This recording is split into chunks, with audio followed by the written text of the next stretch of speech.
It's a great start to the morning. Get any drugs?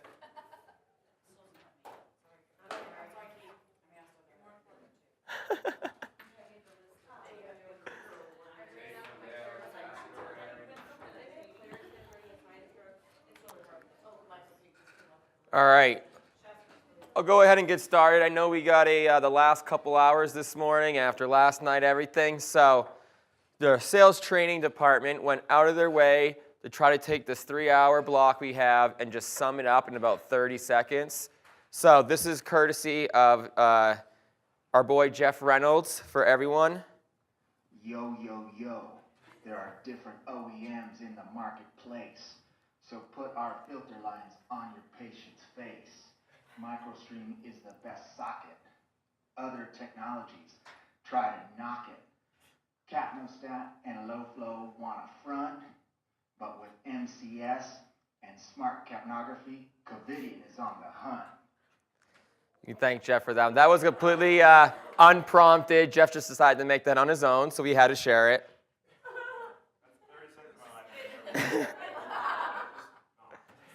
Just sums up everything you need to know about the plan this year.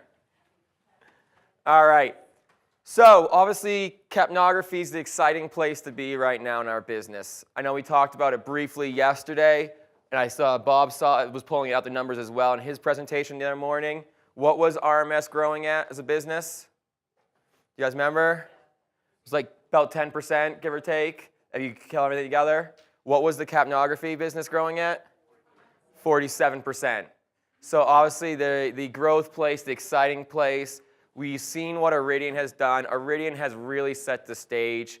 We know what Covidien does well. We can capitalize on what Covidien does well with all the pieces that Iridian put in place. So it's exciting time for us. This morning, what we're going to start with, we're going a little bit backwards since we started yesterday, went through procedural sedation with you guys. Obviously, that's a key focus for us this coming year. Go back a little bit, and we're going to actually run through the strat plan.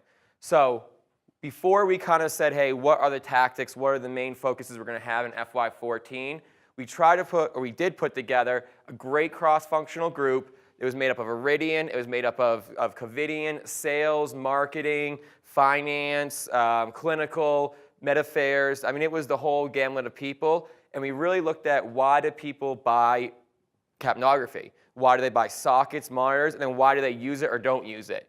So we really try to start from the beginning, find what those key trigger points were, and then put the tactics that support those triggers, those key focus places.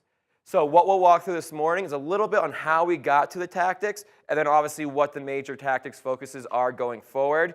And we'll follow that this afternoon or later on in the morning with the new Cap 20P, what's different and what's new, and then the MicroStream Advantage presentation, which is essentially going to be your customer-facing, all-inclusive, MicroStream technology information. So the growth that we're looking to maintain here in FY14, two main focuses. Obviously, the growth aspect of procedural sedation and general care floor. We covered procedural sedation yesterday. That is the disposable growth. Huge opportunity for you guys. Huge opportunity. General care floor, we know that's huge as well, largely from the capital guys on the hardware, but then the filter lines that will support those monitors as well for your PCA or your opioid management of your general care floor patients. And then secondly, the retention.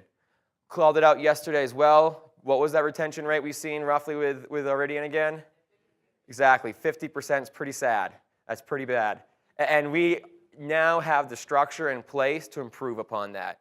Iridian recognized it. They put the best start in place for this reason. They put a number of tactics in place to start to build and up this retention.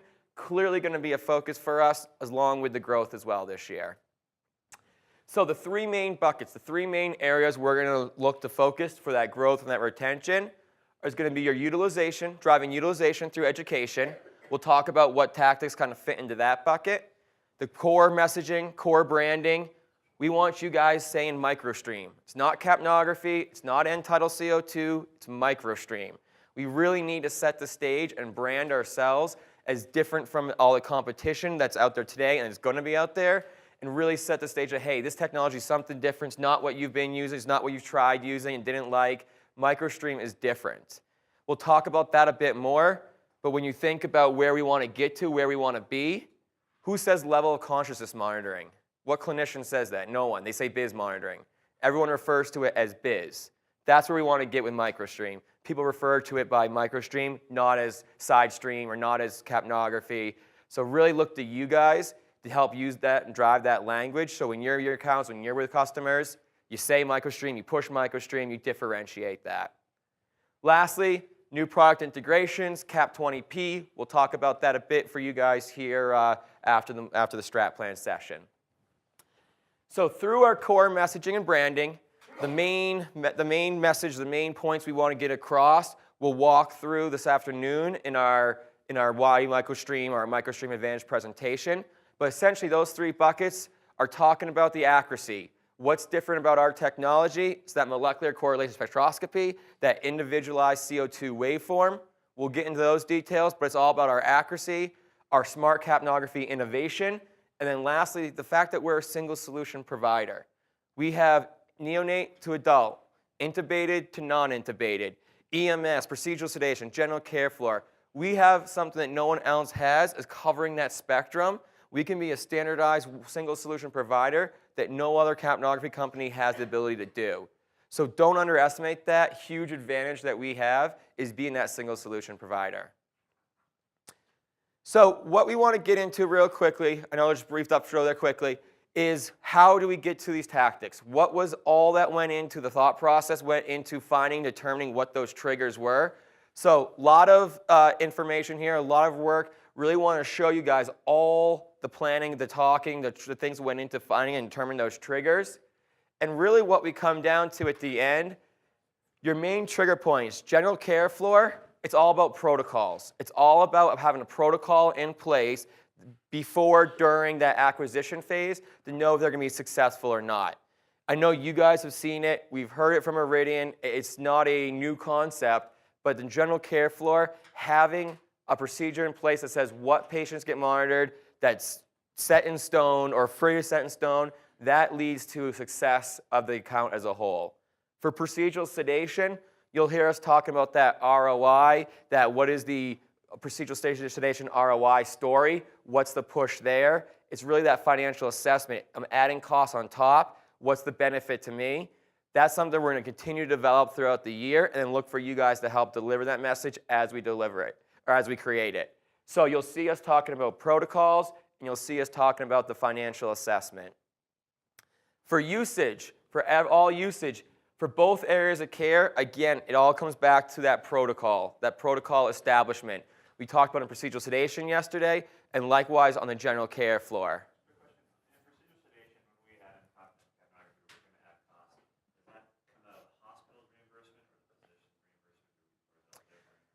So there's essentially no reimbursement because it's a standard. You can't code for it. So who's paying for the doctors getting paid? The hospital. Yeah, the hospital's paying for that. So and obviously we talked about it briefly yesterday. You know, one event, one missed event, it will pay for a whole lot of capnography equipment. So it's that risk mitigation aspect. But yeah, it's coming out of the hospital. So when we're selling to the hospital and they're saying, we got doctors at the bedside. Do we really need to have this on? We have this on right there. It's that ROI story about what they're missing or could potentially miss and what they're not seeing. Does it help that they can at least code it as a CPT code for that they can charge for? They may not necessarily be getting reimbursed. Correct. Does that help? I mean, does that help in their adoption mindset? I haven't seen it help in adoption mindset, but I mean, yes, the code for it because, They can inventory it better. They can show a line item of what we're doing. versus charges. Yeah. You do see some customers charge for it and reimbursement as a separate item at time at the bedside, monitoring, something of that nature. It's also not something we can say, hey, hospital, go use this code because it's not specific to capnography. But you do see some people do that and they code for it in creative ways, essentially. So yeah, that's one way they track it for us, stuff like that. So the protocols piece. This is going to be huge for us this year.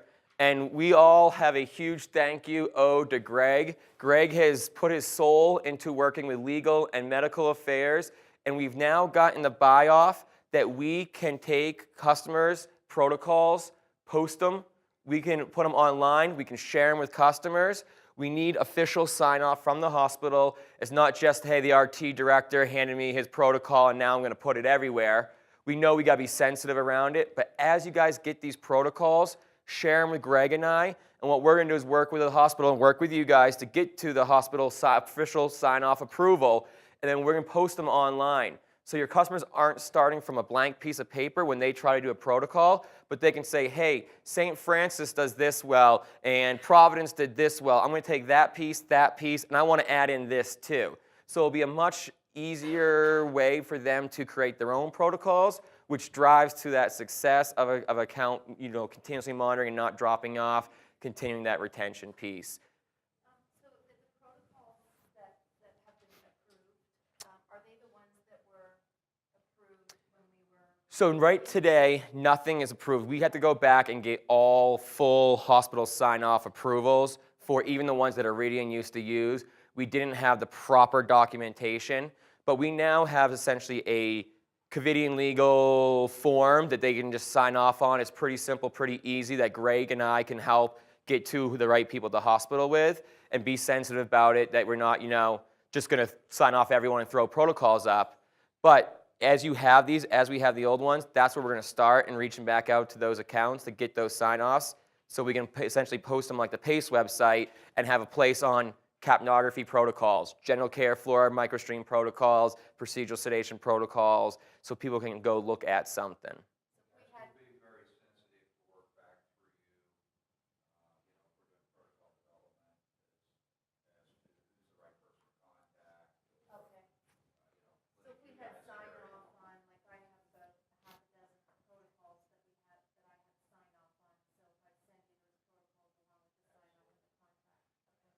Yes. And please, please send them to Greg and I as you get them. When you see someone with an IPI protocol or general care floor protocol and they're willing to share, we'll take as many as we can get and then work with them to try to get the approvals. Or if we can't get the hospital approvals, we still want to just have those internally to see, to understand, to know how people are using it in protocol form.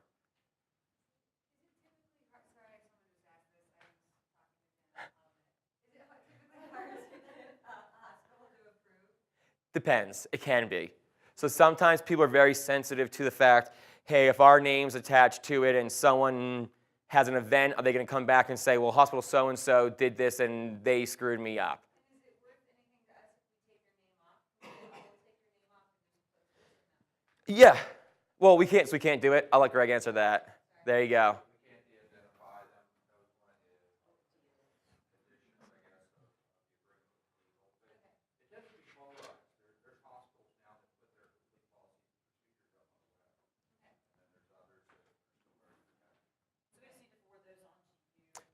Yep.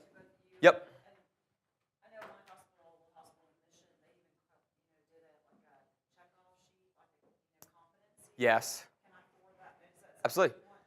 Definitely want to see it, whether it fits in the same bucket or not, potentially, maybe not, but yes, anything you guys have like this, we learn from it too. So what your customers are doing, how they're teaching, how they're educating, the more we know, the more we can share with the other zones, the other regions, the other people that have similar things that come up. So absolutely. Absolutely. So along the same lines here of why our customers buy, the next piece we kind of dug into, we really try to look at is, what is that decision-making process as far as you have product features that lead to a usefulness for a clinician. So say, the smart alarms make it workflow more efficient. But at the end of the day, as much as clinicians say we're evidence-based or hospitals say we're evidence-based, 80% of every decision we make is emotional. It's an emotional decision. So we try to really dig into what are those emotional reasons that customers buy capnography and go. And I think you clearly heard from Dr. Ahrens the other day, it often comes off those events, those near misses, because we can truly say capnography saves lives. We'll talk about it more this afternoon or later this afternoon in the MicroStream Advantage presentation. I mean, this is MAP-approved language that you'll see in that presentation of capnography saves lives. There's enough evidence that backs this that we can truly point to stories, point to articles, point to evidence that this is something truly life-saving when it's being monitored to avoid those respiratory depression events, avoid those potential complications.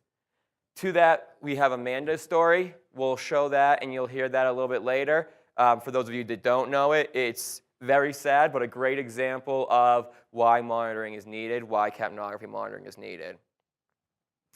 So to kind of jump into back to the tactics. So this was all kind of, we try to build up why do people monitor, why do they buy our products, why do they use it, and then we want to align the offensive strategy, the defensive strategy, and the actual tactics to those trigger points, to those main buckets that we called out. The messaging, the direction here, you guys have heard this, seen this. We have a legacy of innovation and proven performance, and we're truly the only comprehensive, facility-wide integrated measure provide the earliest indications of patient at risk for respiratory and airway compromise. So it's that neonate to that adult, the intubated, the non, across care areas, something that we have. We are the market leader. We are the top capnography company out there. I gotta admit, Ryan asked the question to Dr. Ahrens, MicroStream compared to other side streams. I started to sweat a little bit, not knowing how he was gonna answer that question and where he was gonna go with it. You did, but so I'm starting to sweat, starting to get there. I'm like, how's he gonna answer? How's he gonna answer? I mean, he said it. The greatest, innovation in capnography in the last decade has been MicroStream. I mean, this is someone who's used technologies, knows it, sees it, and that was his response. That was unprompted. We didn't tell him. And Dr. Ahrens isn't one just to say it because he's at a meeting like this. He'll say what he thinks. He'd be fine saying, if he didn't believe in it, he would say he didn't believe in it. But he said it was the greatest innovation in capnography in the last decade was MicroStream. It changed the game. And that's something we really need to leverage and work off of. When we start to see competition coming, we have something that no one else does. So to that messaging, to that direction, what we have that no one else does, it's that accuracy. It's that innovation with our smart capnography, and it's that standardization, that single solution provider. So we have a whole story later we'll discuss, but huge, huge advantage of our MicroStream technology that separates us. Absolutely. Just to Keith's point about MicroStream being the market leader, this is an article I've got a few copies of that you guys are welcome to. That was in Anesthesiology News, a special edition for ASA. And this was something that was unprompted by us, Joe Spiegel from Beth Israel. Yeah. So. Did an article talking about vital carbon dioxide. Great art, great about Adam aside there too. And here, she specifically mentions MicroStream 3 times in call-outs for our hardware, for our consumables, and for our smart capnography product, the automation. Nobody else gets called out in terms of everything. So with that being said, do you think our footprint's where it needs to be in the anesthesia? Yeah, it's not our market right now, and trying to go to multi-gas. Do we need to be multi-gas? Do we need, because I mean, that, it limits us from the other applications whenever they choose the multi. Yeah, we continue to look at that. I mean, honestly, guys, we got cool I like to hear that. environments today that are at 20% penetration, that are growing at 40%. That's where we need to be today. And, R&D and global folks, we'll continue to work with them on other opportunities. There's a lot of this coming. Yeah. So exciting time, exciting for MicroStream. We'll talk about the defensive piece here in a minute. The last piece I want to call out, this is a huge initiative across global marketing, US marketing, all the regional marketings for Covidien. We keep hearing alarm management, alarm fatigue. This is becoming an incredible hot point. And our goal is to find best ways to partner, to truly partner with our customers to help them with this alarm management piece. Today, most of the literature, most of the focus is often around the cardiac piece, the EKG, and the alarms there. But there's a whole respiratory piece of this in that picture as well. So one of the goals, Greg's really outlined a great kind of plan. It'll be an ongoing development throughout the year, but it's going to be, whether it's that folder or that package, is how do we partner with our customers to say, here are the Sentinel event, here are the Joint Commission, here are the different recommendations out there, and then here's how we help you achieve those requirements on becoming better at the alarm management piece. Here's where we help you check that box off, that you're fulfilling your obligations. with your smart alarm technologies. And it's not just capnography, but obviously on the Nellcor side as well, across both pieces. So really, we want to help brand Covidien as your partner in the smart alarm management space. You know, you hear someone like Masimo, they say we're motion tolerant. They've branded themselves as read through motion. People think motion, they think Masimo. We want people thinking Covidien when they talk about alarm management and support in that alarm management aspect. So that'll be an ongoing piece that's continually driven throughout the year as well. Defensively, we know today, most cases, competition is not our biggest threat. It's apathy, it's not monitoring, but competition is coming. When you have those 40, 50% growth rates, everyone wants a piece of that and everyone wants to get in the picture. We talked about yesterday the phase-in piece a little bit. We don't know when and where that root monitor is going to come out from Masimo, but we know it has phase-in technology, it has waveform capnography, it's in their box together. Is it that, you know, it could be that they target the OR. They go into the OR, they have SedLine, they go for the capnography piece using their nominal line to connect as a generic cannula. Then they write creative contracts that says 90% of filter lines must be through Masimo, trying to block us out other areas of care. We don't know that's the way they're going to go, but it's potential.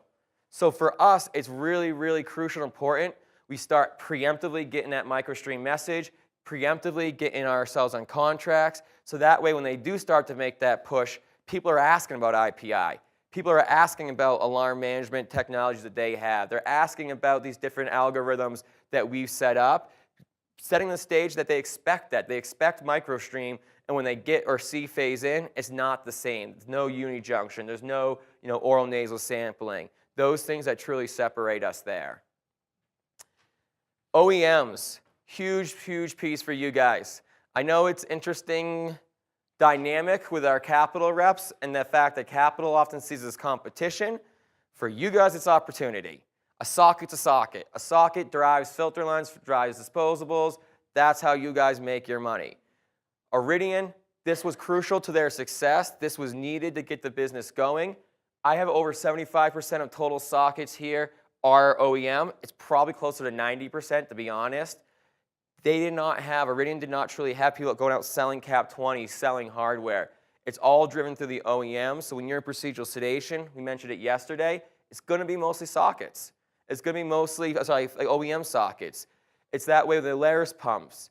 CareFusion alone expects to do over 7,500 modules this year.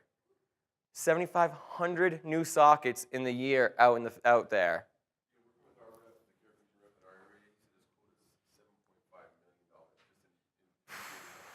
Huge, huge numbers. They have a high number. They have high expectations. They're driving this. And that end title, that MicroStream piece, is a key differentiator selling point they use against Hospira. They use to set them apart. The fact that the MicroStream technology can turn the pump off and try to avoid those safety issues with patients. They leverage that. They leverage this as, hey, you're going PCA, you should have end title too. It's extra money in their pocket. They're only able to have 4 modules on those brains, on those PCA pumps. That's their top one that they sell, that they push. So huge opportunity to work with your CareFusion reps, get to know them too, and know what they're doing, where they're going, and leverage those sockets. A lot of those PCAs, obviously we know they cut off, when obviously the patient gets to a critical area. So the alarm usually they put it at 8, it starts to alarm. The respirator, but when it hits 5, that's when it cuts it off. But at that point, aren't you already like in terrible shape anyways? I mean, I'm trying to, just because clinicians ask me that, like it cuts off at 8, 5, at that point, I kind of tell them, I don't know if this is right, but I say by the time they get to the point, you should already be responding to that patient. In a perfect world, it would be tied more towards the end title than the respiratory rate. But when they were doing their research, when they were doing where they were going to set it, there was more literature at the time supporting respiratory rate, so they used that as the shut-off, the cutoff point. Ideally, we'd get customers seeing the waveform, looking at the end title, and using that rather than the pure shut-off. That shut-off on the pump is kind of just that nice to have backup safety because I missed what was going on, and that was the backup safety mechanism to shut it off in case. But yeah, ideally push them towards the end title, the waveform, because that's more important, more crucial, and we'll pick up on it sooner. I know only certain partners like New Well Town Monitor have IPI in them, but has Pretty much everyone is going to have SPD and Sarah. Our microcaps, the N85s, do not have it. So that's why it's not a great general care floor monitor, and we shouldn't push general care floor. But outside of that, yes, pretty much every MicroStream socket. And we do have an OEM guide that's any day going to be approved that has every OEM partner, what's included as far as technologies, whether they can use Respironics or MicroStream, what monitors it fits into, where IPI is, kind of the full gamut. But yeah, you're going to expect pretty much every socket will have Sarah and SPD. But you're right, it won't have IPI, only Welch Allyn and the newer Philips, and then it won't have the apnea sat alert, oxygen desaturation index that we'll talk about in a little bit here. Can you give me, Russ Burton and I are trying to convert a very good customer, very loyal. They've been given testimonials on cap monitors, but they have N85s. But their bean counter is like, there's no really need to convert to the cap 20s, even though we've line item the benefits. I think a reduction in the number of alarms could help. Is there any Absolutely. way you can help me quantify that Yes. number? Yep, we can.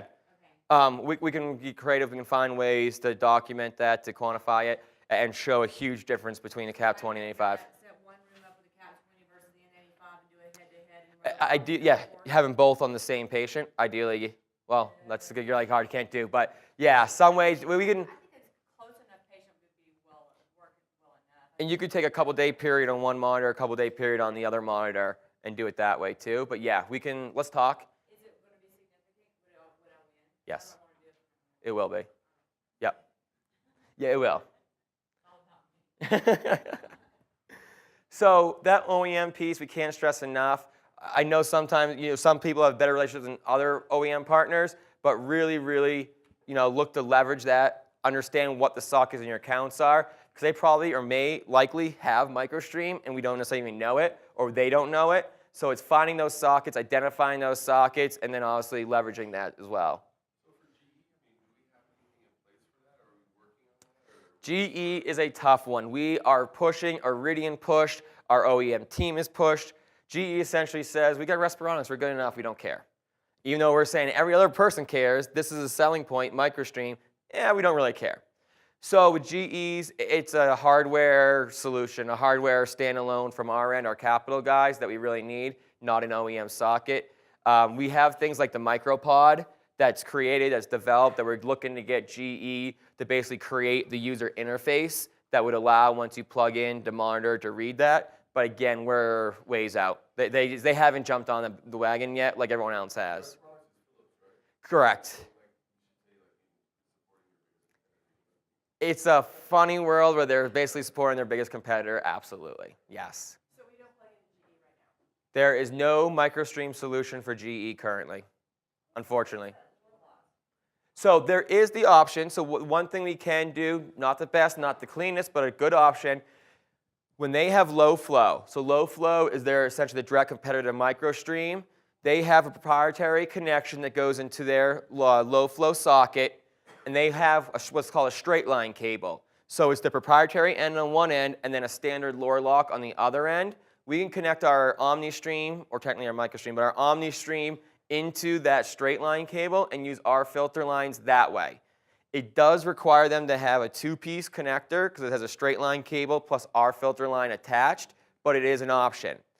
Those straight line cables, they are cleared as a one-time, one per patient use. I know practically speaking, those from the Iridian side have said they are used many, multiple times until they get an occluded line message before they'd ever switch that out. So it is not, because the actual filter, what's going on in the patient, that's what's changed out every time. The straight line cable essentially stays on the monitor.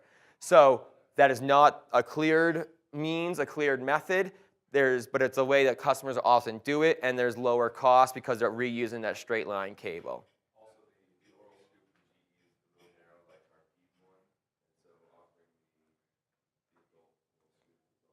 Huge.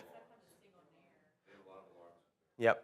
Yeah, the Respironics try to get around our patents, but still have a oral sampling.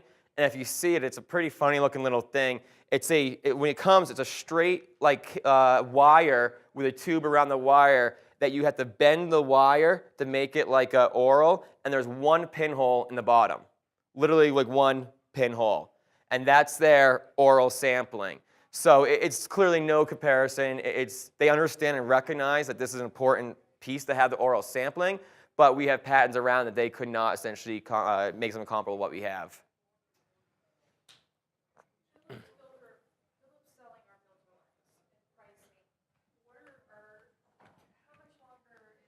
So we are working on this one continuously. We know it's a tough place where we're almost competing against ourselves from a business perspective.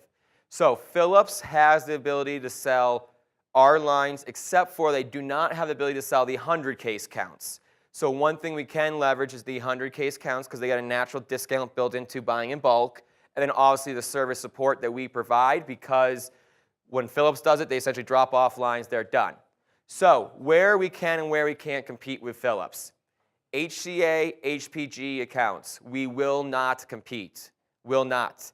They have a contract, HCA, HPG has a contract with Philips. We do not have a contract position.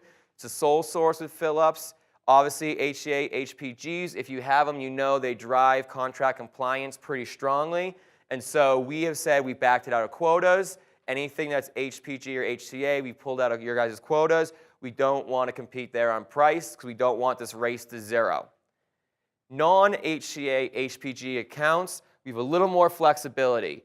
We've seen in particular regions, often like Jen's, it's the ones where there's a lot of HCA accounts that they've done well in. They said, oh, I can just go to all my other hospitals in the same city and try to cut price there too. Obviously, again, we are working with Philips on a way to not compete against ourselves. Contractually, it's there for, I think, through 2015 or 2016. The way it was ran with Iridian, we don't have much option there to change that contract. We obviously want to not compete against ourselves. We don't want them to cut price and us to cut price and they cut price just to compete. But if you have particular cases that come up against Philips, let me know. We'll work with you. We get margin uptake, we get some advantages. We know what the retention is going to be increased if we do it through ourselves. So there's advantages, but we're not going to just slash cut prices huge to do it as well. So as those come up, definitely work with me. We'll work with Philips, but we can't exactly tell Philips a certain price they have to do because that's collusion and that's illegal. That's price fixing. So we have to work with them as a partnership. Things like where we won't compete with HCA, there's got to be something comparable on their end too. Does that make sense? Does that help? What is the item number and how do you order the straight line adapter? And then the blue, the Omniline? Yep. Omniline, where are those compatible? So first part, the straight line cable can be ordered either through GE or Philips. Both offer, both sell it. We do not sell it, it's not our piece. It's got the proprietary low flow connector piece on one end that's through Respironics. So we don't sell it, GE sells it, Philips sells it. I think I saw they were $175 for a case of 10, list price, give or take. So there'd be something your customers have to order through either one of those companies. I do have the part number. I can send you an email. If you want to shoot me an email, remind me. I can send it over to you. As far as the Omniline goes, the Omniline is cleared for and can be used anywhere a standard Lore-Lock connection is compatible. So we don't have restrictions around that. It's anywhere standard Lore-Lock line is compatible, it can work. Obviously, it's the same connector as our MicroStream lines, but it doesn't have that gold ring at the bottom, so it won't activate, it won't turn on the MicroStream socket. But anywhere there's a standard Lore-Lock connection, you can use Omniline. So how can you be, what would be the advantages and how would you position that to a customer to make the switch? The unijunction, huge. Unijunction, that oral sampling. Customers today, if they have another line, it's going to be pretty much a standard nasal only. It's likely sampling from one nair and delivering oxygen from the other. So there's a ton of times you give an opioid, you give pain medication, you give propofol and procedural sedation. That patient's going to often becomes more of a mouth breather, and clinicians recognize that. They're more of a mouth breather. When you have a nasal only cannula, you're not picking up that signal. So that's a huge leveraging point there.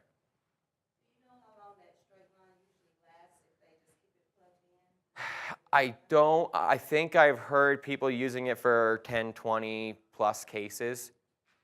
But that's what I think what I've heard other customers do. I don't know for sure. So for us positioning, obviously you said, we can sell the 100 box and you sell the 25. I've seen some of their quotes, and obviously if you were to get 100 of those, 4 boxes, maybe you'd be looking at about $2,200, $2,300 for those 4 boxes. So obviously, would you recommend, like, what kind of, have you seen quotes? We don't have good information at all there. So if you guys do have what your Philips is offering for pricing, love to see that. Love for you to share that with me. We don't have good information there. Nationally, I would say we are seeing them probably around, just below our list price, but above Zone VP floor pricing.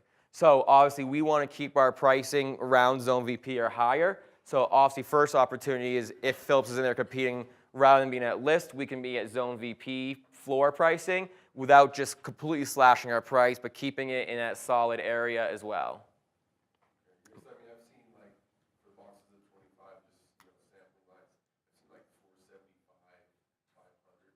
That's without the big quote with obviously new monitor orders and everything. So as you get to box 100, that's pretty expensive. Yeah, so if you look at the differences, Yep. Yeah, those boxes of 100 naturally have a cost-cutting savings because you're buying in bulk.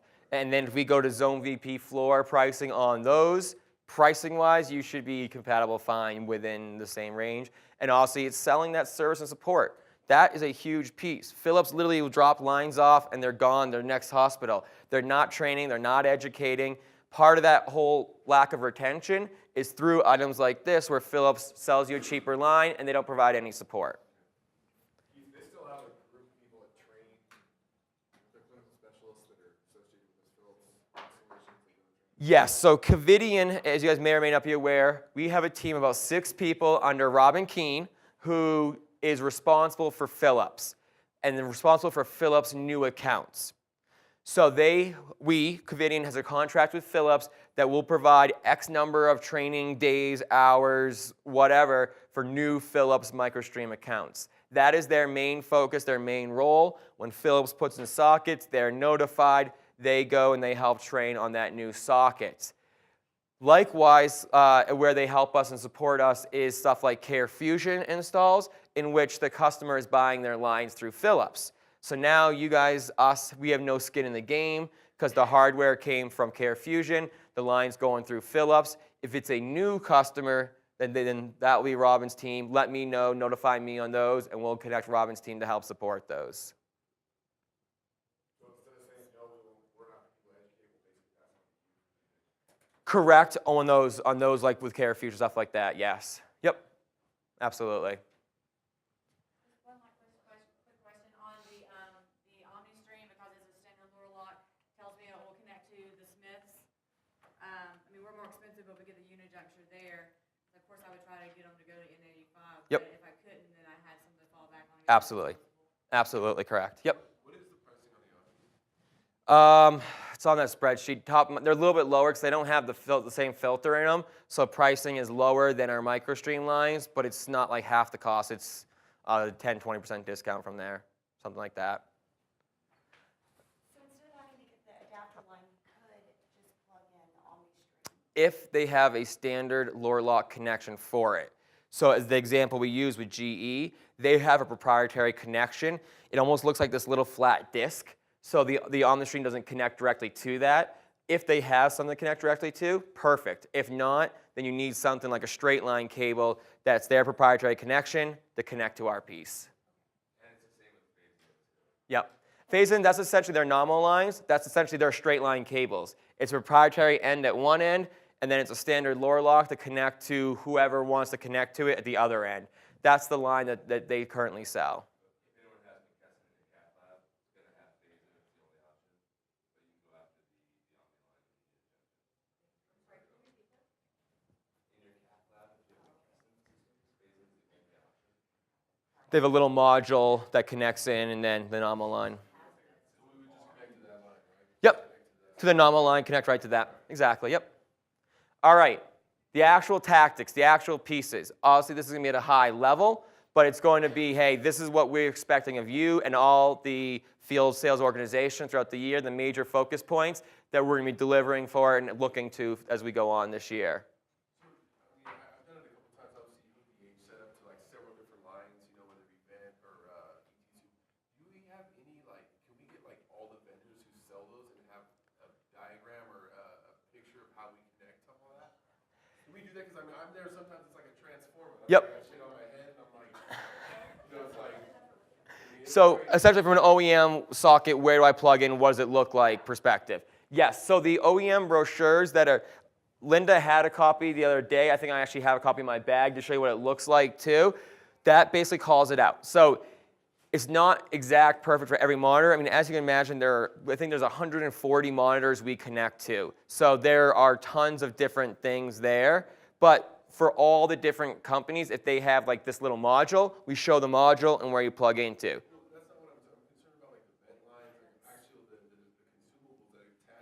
Gotcha. Gotcha. I see what you're saying.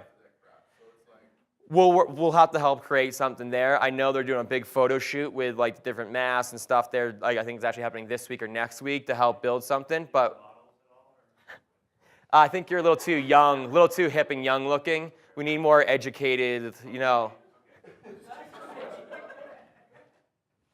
But yeah, good call. We'll get you something. We'll work something there. All right, so tactics, the first one. What was that first bucket I was talking about earlier? Anyone? Driving the utilization through education. So our first bucket, driving utilization through education. This is what we talked about yesterday, that procedural sedation initiative, that procedural sedation focus. We're going to continue to build out the ROI story, the ROI tools, but we're going to have target accounts. This is going to be a major focus for us, is procedural sedation, because that's the growth in our huge growth in disposables. General care floor as well, but we're going to need to get into that procedural sedation. We're going to look largely to our CAS team to help drive that, giving them target accounts. We know a lot of our sales force has never been in procedural sedation. It's a new area of care. There's a lot of different places. We're going to look to the CAS to help partner with you guys, to help do that pre-sale, to help drive that education, and then we can help support that from a territory manager perspective. We talked a lot about the protocols, IPI protocols, general care floor protocols, procedural sedation protocols.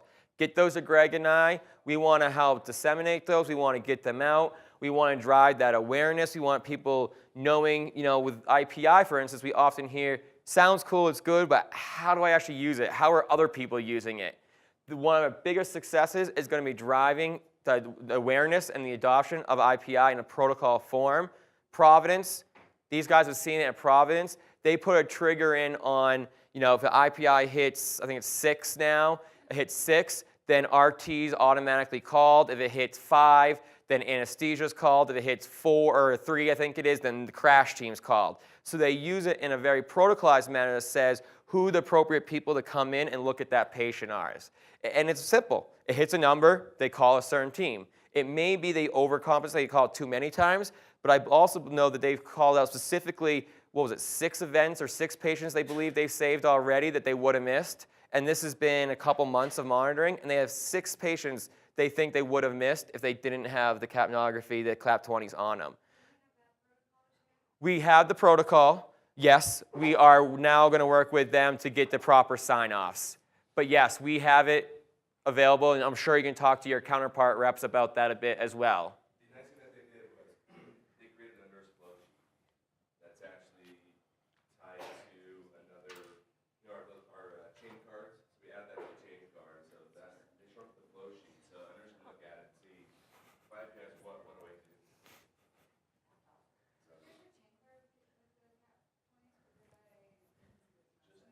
Yes. We actually do have chain cards, though. Wait, do you order them or are they sent with? So you have to order them. Smart Source.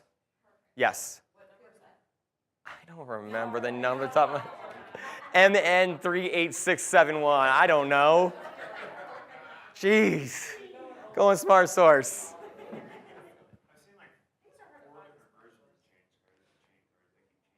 They have a bit, so originally there was a procedural sedation one, a general care floor one.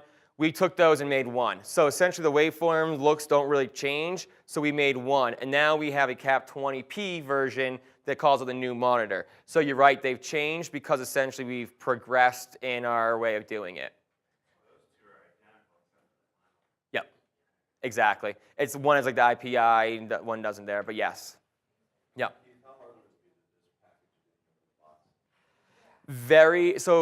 We've looked at things like that previously. The problem is 90% of the time, the box goes to Biomed, they open the box, they take the monitor out, they throw everything else away. Exactly. Yep, exactly. And so unfortunately, it's a huge cost that doesn't have the huge benefit. Well, the other thing too, Care Fusion, they put a huge ring on it, they attach it to the actual PCA, so Yep. nothing stays on there, so I mean, I don't know. Yeah, exactly. And that's what we hope to do, same type of thing, attach it right to the monitor. This monitors come with change cards every time, and they don't get thrown away. They don't anymore. Yeah. They don't anymore. I'll still put it up to you. Question, we have tons of things that are happening and adding to SmartSource. And you used to be really great with Lipco, kind of telling us when new things came on. Can we figure that out again? Yes, that is an internal initiative thing we have because obviously what seems to work best is email, letting people know through an email, here's what. We likewise, and I know it's not in those type of emails that the problem is, but we likewise get the pushback from a marketing standpoint a lot is, hey, there's too many corporate communications, everything gets lost, restrict the emails. So it's this fine balance of the emails that actually matter to you guys and making sure we can still get those out versus the facility in New York's lights went off and we all have to see it type of emails. So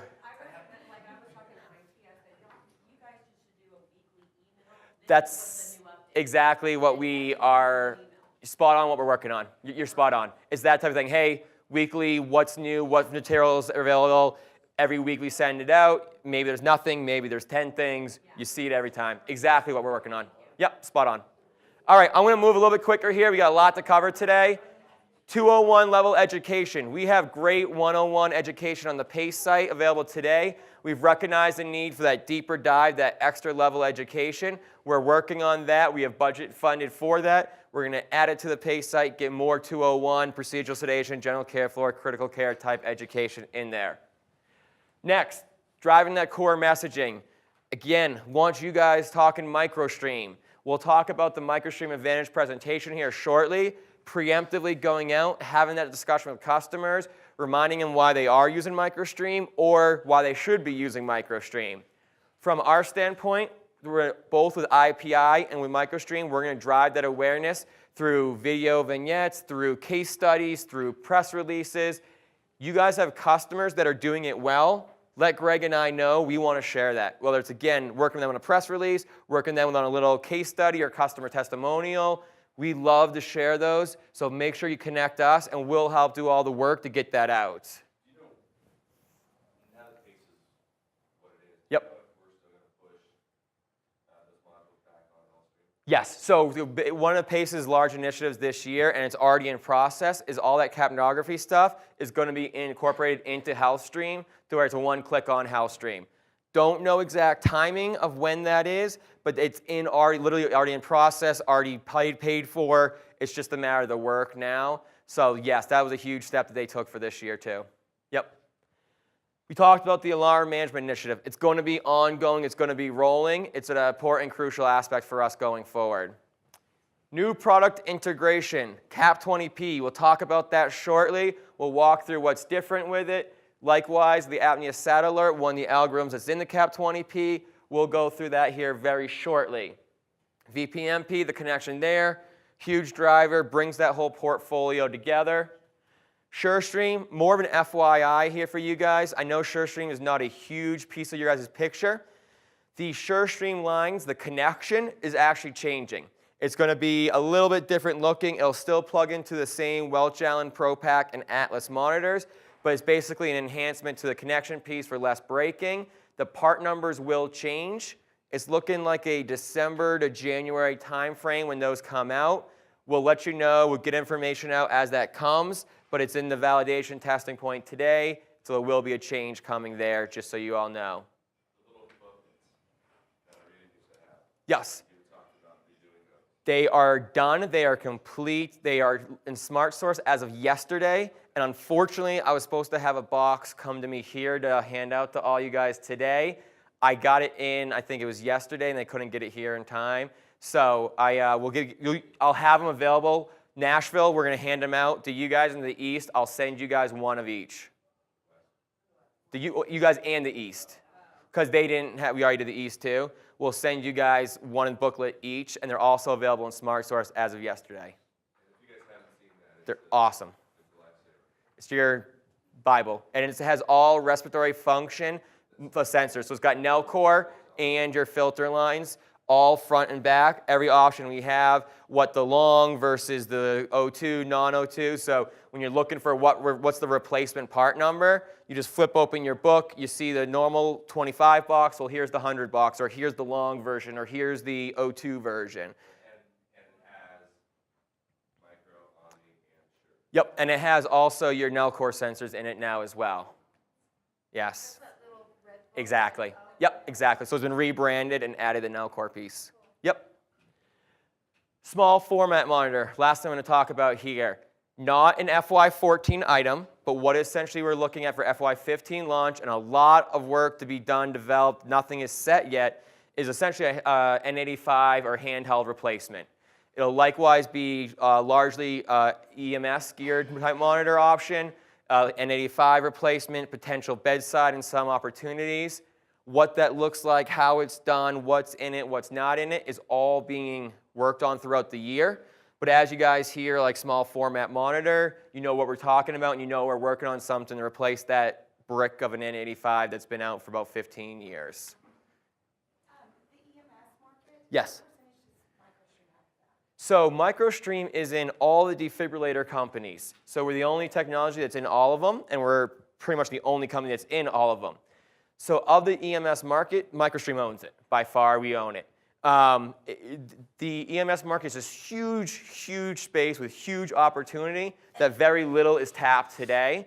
And then we have obviously a team that's geared around EMS now under Holly Stewart. We have directives there to bring in other product lines. So it's a huge focus going forward that hasn't been a focus previously. I actually have an ED department who has GE, and then they purchased the handhelds before I started, but it was because they did not like that their patients were being transported in, and then they had to switch out the filter line. So I feel like maybe there's education around that. Tons, yeah. They could That's. have made sure that they allowed MicroStream. We were talking about this with the Capital guys the other day. Huge opportunity we got to work through and work on. But the EMS space is owned by MicroStream. Then you get to the ED and it's something different. And it's a switching in lines and it's confusing and it's complicated. Huge opportunity in the emergency department to sell and get that MicroStream socket so it's more fluid from one to the next. We got to help work on that, develop that, 'cause it's a new space for us. It's a new area. But absolutely. Is there any development to put a MicroStream module in the rest monitor? Yes and no. So that was something that was talked about for a while. It's been pushed back, pushed back, pushed back. To be honest, the small format monitor is going to kind of replace that, in my opinion. It's going to be essentially the same thing. Will it get there eventually? Absolutely. But on all the priorities we have, it's not top of the list. It's the Cap 20 with a touchscreen and a newer look is all it would be. Yep. So those transport monitors, like we're talking about, like the Philips with the MP5, does it have internal CO2 attached to the MP5? Do they have that? Most of the time. It's an option they can, yeah. Yep, absolutely. All right, so main focuses for you guys this year. I think you know it. We said it. Just again, repetition, drive it in. Procedural sedation, procedural sedation, procedural sedation, and general care floor. Driving those filter lines. Getting that MicroStream Advantage messaging out, getting that going, and then also the alarm management initiative as we continue with that throughout the year as well.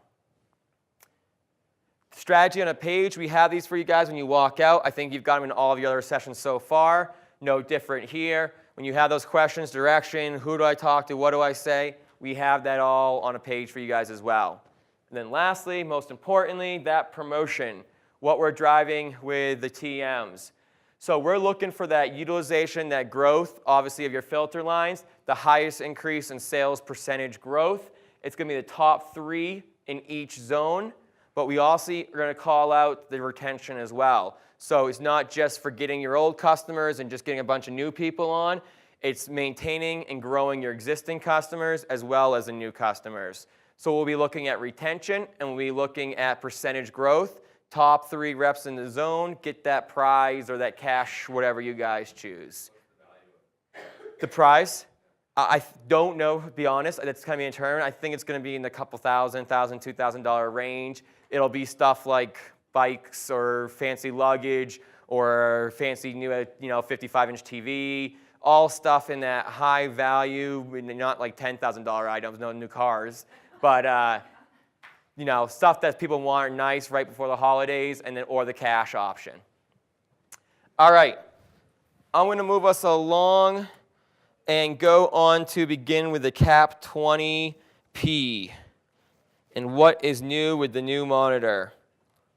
So we launched this at the ASA, October 11th. We officially launched it. We did a press release on it. We had great pickup on the press release. A number of your medical device, pharmaceutical agencies, farm people heard it. They saw it. They reposted it. They got the message out. We've been driving to, hey, new monitor, new features available. We'll talk about mostly the algorithms. Greg is going to come back in here and talk about the new algorithms, but they do some of the logistical pieces and what those internal item differences are. We have a new board. I'll talk about what that means to you guys. A new parameter standby mode. A new filter line disconnect alarm that's audible, not just silent, visual as it was previously. Some alarm and ISO compliance safety things we had to do from a back office thing. The new monitor is going to have a 5-year warranty. So previously had 2-year warranties. All patient monitoring hardware going forward is going to have that 5-year warranty. No exception here. This will be the first capnography piece that has it. And lastly, we'll talk about your different algorithms. So those first things here, these are all kind of that customer feedback, customer improvements that we've heard and wanted to essentially put in a new monitor, and then the new features that we have below. So the new board. What does the new board mean? The new board means, unfortunately, the previous and all existing CAP 20s out there cannot be upgraded to the new CAP 20P, but the new platform is an upgradable platform. So anything going forward, new algorithms, new developments, will be a USB stick plug-in upgrade. This allows that upgradable platform, whereas today, the existing CAP 20s do not have that upgradable platform. Obviously, we have a number of customers, and we've just recently sold CAP 20s to. We will work with customers. We'll find a solution to make them happy. We don't know what that is yet. We don't know exactly how it is. When you have those, come to me. We'll talk about it. We'll discuss it. We don't want to basically screw anyone over. We know we just said, for an instance, we just had a $1 million hardware deal right before the close of the year. The account came to the ASA, saw the new monitor, called the rep, said, hey, when am I getting my upgraded new monitors? We know that's going to happen. We know it's going to occur. We'll work through it. There's not always, an easy solution. We'll work through it. We'll make it work. We know it's a problem we're going to face. So, any questions there on the board? Awesome. Now have a standby mode. So selectable option to put it in standby. So no longer just beeps, beeps, beeps and goes crazy. You can actually put it in standby. When you plug the sensor or the filter line back in, it automatically comes back up and monitoring. So if you take out the sensor without turning it off, it goes to standby automatically? No, you have to set it. It's under systems. It's a quick go to systems, put it in standby, disconnect the patient. They do whatever. They come back. You plug them back in. It then pops up automatically. Disconnect, filter line disconnect. It used to be visual only. Now added audible alarms so they know as well, unless you put it in standby mode. Couple minor things here. That annoying little button that was at the button for you guys out there. That annoying little button, that was that, huh? Annoying little button. The little flick button, you never quite knew the monitor was powered on or off and what that was going on. That is now gone. That's off. It's just plug it in now. The printer, important things here, guys. That little metal is now plastic, so it won't rust on you. Those are all just little minor compliance safety items that were changed with the new monitor as well. Keith, what's the cost difference? Is there a significant cost difference? Bam, exactly. So the list price is going to remain the same. The floor pricing is going to be elevated. So rep floor, RSM floor, zone VP floor, the added cost of a 5-year warranty, the added cost of the new board, COGS has slightly gone up. That floor pricing is going to increase by about $200. So I think it was floor of 4,300, is now going to be a floor of 4,500 from the rep level. List price is going to remain the same. And a piece of that is the IDN contract. So if you have an IDN contract that this is on, we need to add the part numbers to those contracts. We'll keep the pricing the same as on the contract, but we need to add those part numbers in, so if they add new monitors, we'll have that. From a production standpoint, we've completely switched production over to CAP 20Ps. We will no longer be creating CAP 20s. It's a full switch over, but we are going to work through existing CAP 20 inventory before we sell the CAP 20Ps. Likewise, we will not have inventory till probably about December of the CAP 20Ps, just the time to produce, to get them in, everything. It's going to be probably another month or two before we have the CAP 20Ps in. Obviously, we know the capital guys are going to want to sell the CAP 20P. It's got warranty, it's got this, it's got that. Because the floor price is a little bit higher, there'll be a difference there. And also, we have a promotion to sell the CAP 20s for the capital guys, not the CAP 20Ps, to help us work through that inventory before we switch completely over. Not a huge deal to you guys, but just for your reference, it is available in Ideal today. You can quote it. The part numbers are exactly the same, just with the -01. So the 5.1 is the non-printer, the 5.7 is with the printer, same thing, -01, there's your part number. So these are kind of the logistical pieces. I know, again, it's mostly for the capital guys, but so you're aware what those switches are as well. Say it again, I'm sorry. I had 4 battery failures. Don't drop them. Drop the phone. It just- No, I don't know I don't think anything's changed with the battery. I don't know if there's an older monitor or there are newer monitors that had that battery failure. They're my demos mostly and eval monitors. Okay. I don't have a great answer there. I haven't heard of a ton of batteries. It's not a consistent problem I've seen. But if it is something that we're recognizing, definitely let us know so we can work with the Jerusalem team to try to fix anything. So with that, there's not any questions on that first part. The fun stuff, the important stuff, the new algorithms that are part of the CAP 20P, I'm going to switch it back to our expert that's going to walk through what those changes are, what those new algorithms are. So let's get the... While we're switching over here. RN, RTs in the room. Okay, about a third, half. Good. I think this is one of those things that's a very common sense kind of thing. If you're not a clinician, you don't need to be intimidated by it, and that's how we're going to talk about it here today. I want to first start talking about the nature of the problem before we talk about what we believe is part of the solution for this. The reality is that there's a lot of patients in a hospital that are at high risk for respiratory depression. One big group of that are patients that have recurring apneas or recurring oxygen desaturation events. Here's some statistics up here. I'm not going to go through all of it, but just hit you with the first number. 88%, there's papers out there that say 88% of hospitalized patients may have some kind of recurring apnea syndrome, and that puts them at higher risk. That's 9 out of 10, guys. If I throw a dart, I got a pretty good chance of hitting somebody that's got recurring apneas in a hospital, okay? A lot of patients. When I talk about recurring apneas, what's the first group your mind goes to? OSA, right? Obstructive sleep apnea. Notice I never said obstructive sleep apnea at all. That's where our mind automatically goes. Is that the only group that's included here, though?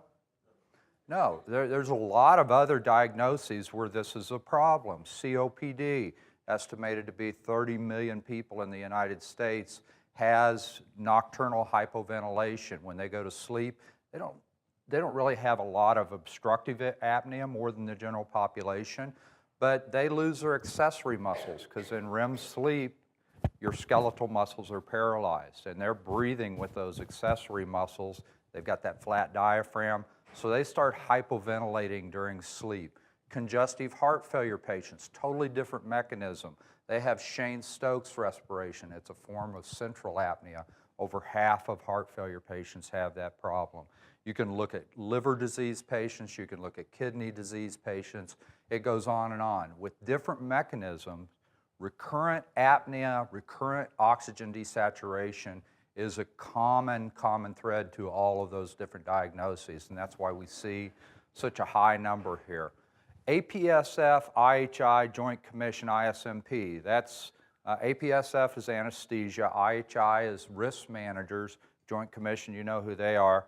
ISMP is pharmacy. All these different clinical groups that have come out within the last couple of years to say, you got to start monitoring these patients because they're at an increased risk.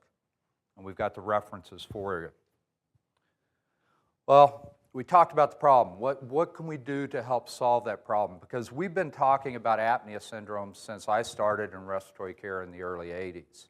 And we're still saying 80% of them are undiagnosed. We haven't made a lot of headway on these patients. Well, we've created something called Apnea Sat Alert that we feel is going to be very helpful on the general care floor and possibly some other environments as well. The thing I love about Apnea Sat Alert, it's totally automated. I don't have to use a different consumable. I don't have to press a button to turn it on. I don't have to do anything. In fact, if I don't shut it off, it's automatically going to be there. It's defaulted to on. Apnea Sat Alert provides an automated method of tracking recurring apneas, recurring oxygen desaturation events when the patient's being monitored anytime over 1 hour.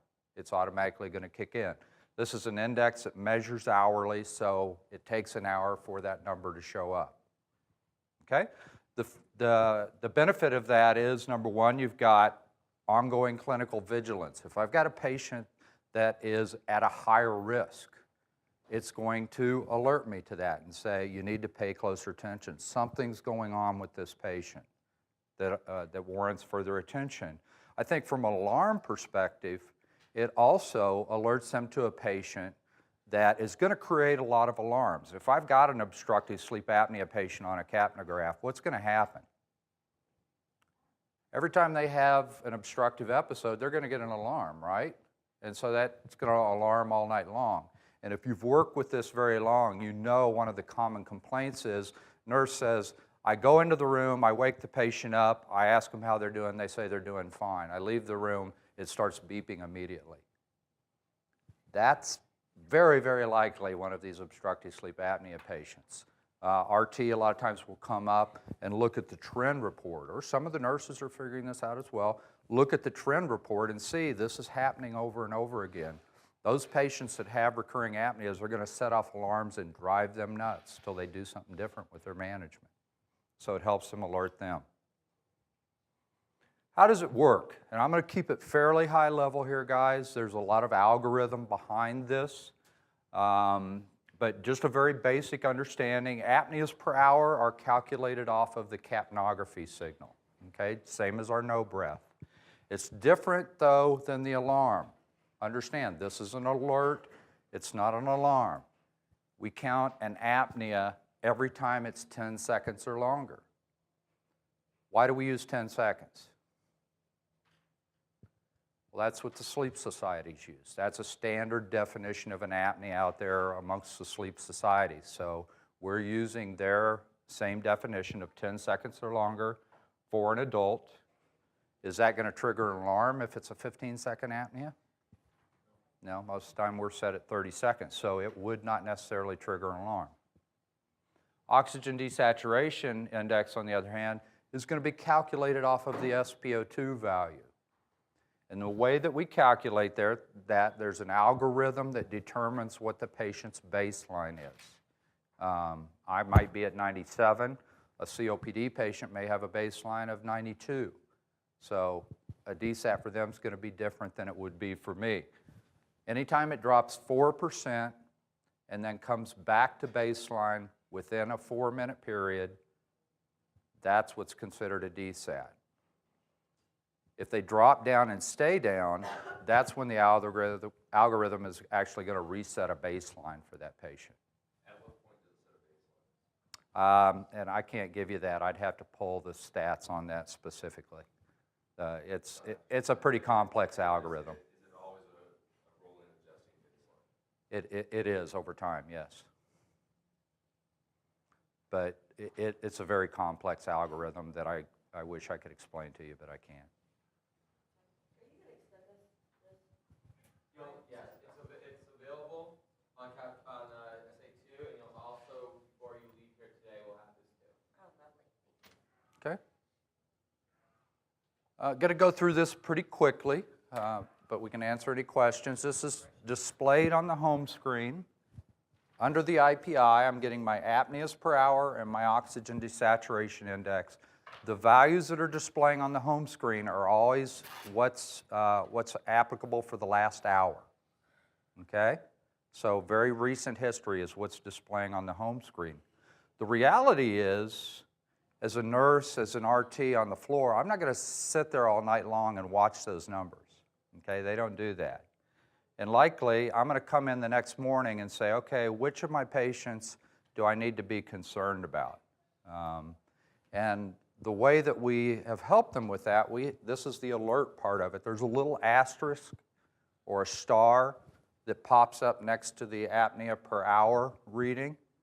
And what that star is telling you is that sometime within the past 12 hours, this patient's apneas per hour has exceeded the threshold that they've set.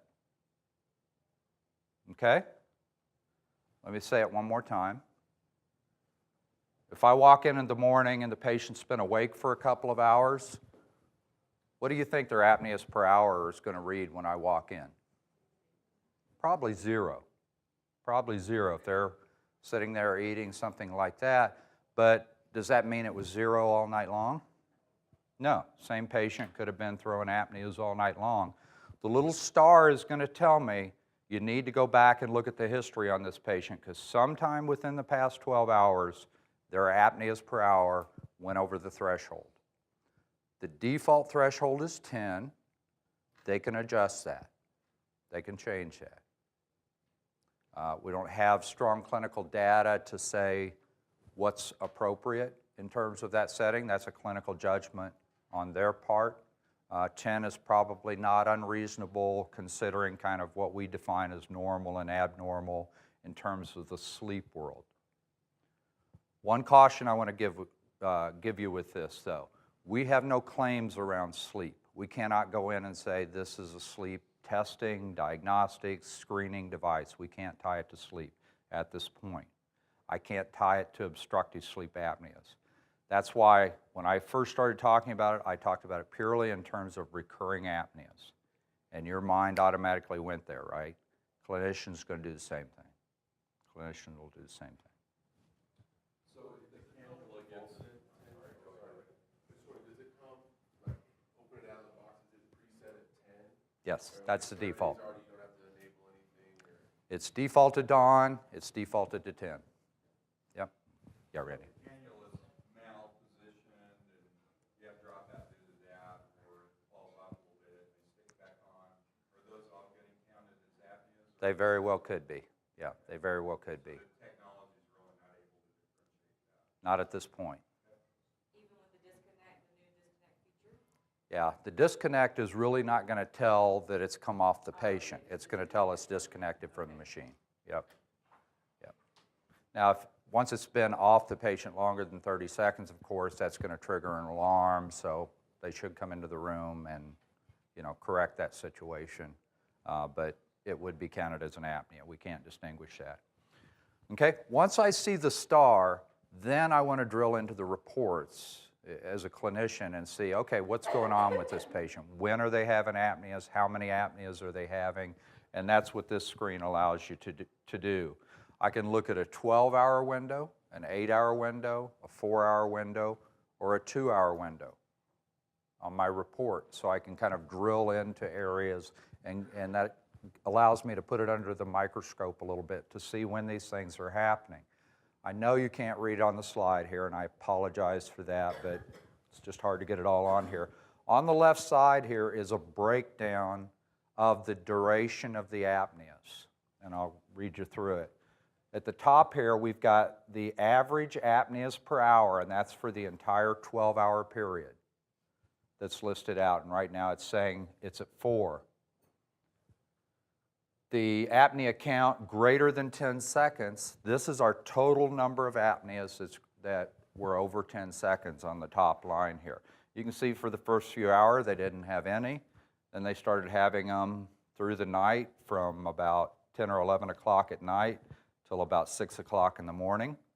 This is very characteristic of what you're going to see, especially with sleep apnea patients.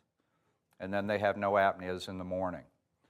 The next line of numbers are apneas that are 10 to 19 seconds in length. The next line are apneas that are 20 to 29 seconds in length. And then the final line of white is apneas greater than 30 seconds. So I can go into this report, I can see what my total apneas are, I can see how many of them were short, how many of them were moderate length, and how many of them were greater than 30 seconds. So it does give me a breakdown of that across the time period. The last line here, the purple line, are oxygen desaturation events. How many of those are occurring? And we don't break that down into any scale. It's all 4% drops. Yeah, right. Maybe you're going to get to it, but what does having this information make them do differently than they would normally do without it? Because they're going to have capnography on anyway, which is going to be good enough. Yeah. So how does this really enhance their clinical practice? Yeah, great question, and I think it's additional information. I don't make any decision about a patient based off of any single parameter. I'm going to look at this patient and kind of look at the big picture. What's their presentation? You know, if I've got a 300-pound person, BMI of 35 in the bed that's snoring like crazy, my head's going to probably go to, I need to get some positive pressure on this patient, some CPAP or something like that. If I've got a heart failure, more of a heart failure presentation, acidic, swelling in the feet, history of heart failure, and I'm seeing recurrent apneas in them, I'm thinking Cheyne-Stoking. One of the treatments there is oxygen therapy for that patient. So you look at the total presentation and say, okay, this patient seems to fit this mold. What's the proper therapy to respond to that? Either that or I'm going to sit there and listen to alarms all night long, and I'm leaving that patient at risk, at a higher risk. So is there any place that kind of averages if I've got it set on an hour, averages the length of time that the patient's been apneic for the hour? Because I could have 10 episodes of 10 seconds each, or I could have 10 episodes of 60 seconds each. Exactly. Exactly. I do get the breakdown of length, but no averaging. We don't want to try to turn this into a diagnostic. This is not a sleep diagnostic by any stretch, but we give them a little bit of detail just so they know a little bit about the severity of it. Now, this next discussion I'm going to take you down is a little bit mathematical, so stick with me here, okay? And it's about the averaging. At the top here, you can't see it, but I've got apneas per hour. Keith, can you grab my iPad and your iPad, and we can kind of show them at the same time that we're doing it up here. But this is the average number of apneas across this entire period. There's 58 apneas here. This is over a 12-hour period. And so my average number of apneas per hour is 4, rounded. It rounds them off to whole numbers, okay? I told you this is a 12-hour window. Let's say I want to start diving in and look at an 8-hour window now. Because really, the zeros at the end, the zeros at the beginning, clinically, am I concerned about that time period? No, they're not having apneas during that time period. If I go in and just look at that center 8 hours and lop the zeros off of the ends, what's that going to do to my averages? They're going to go up, right? Yeah, I'm averaging across all those numbers. So if I start to take the zeros out of the equation, then you're going to see those numbers go up. And we'll illustrate that when we show you an app here in a little bit. Same thing if I look at a 4-hour period, especially if I drill in to the highest density here. We've got 10 per hour, 8 per hour, 8 per hour, 12 per hour. If I look at a 4-hour period, the average is going to go up again if I look at that high density period. Does that make sense? So your number's always an average, so if you're obviously, you look at the 12-hour period, there's a ton of, occurrences for the items you're calculating. So sorry, I'm kind of tongue-tied. So the That's 4 all right. and then the star next to it will let you know there's more than just the 4, right? So then you would go back and know that you The star tells me they're over the threshold, whatever that's set at. Okay? Keep in mind, what's on the home screen is always the past hour. It's not an average of past 12 hours or anything like. What's on the home screen is showing you what happened in the last hour. When I drill into this 12-hour, 8-hour, whatever I've got it set at, it's giving me an average of whatever I'm showing here. Are you hoping to give us an app that we have these screens that we can do it on our iPad? Oh, I'd love to. Thank you. So we are going to have that. We- Yep.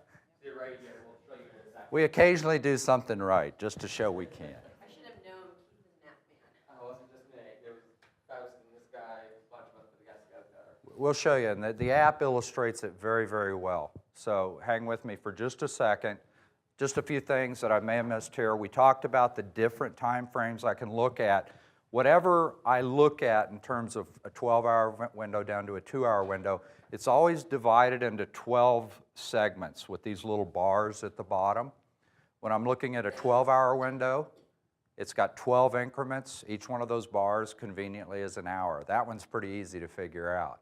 It gets a little more challenging when I'm looking at let's say a 4-hour window.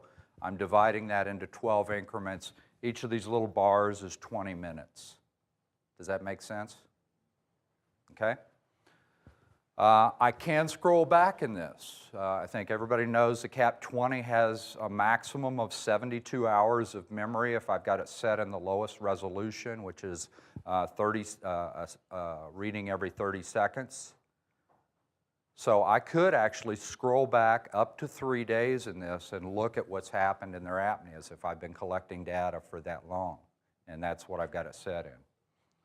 So you can scroll back through it.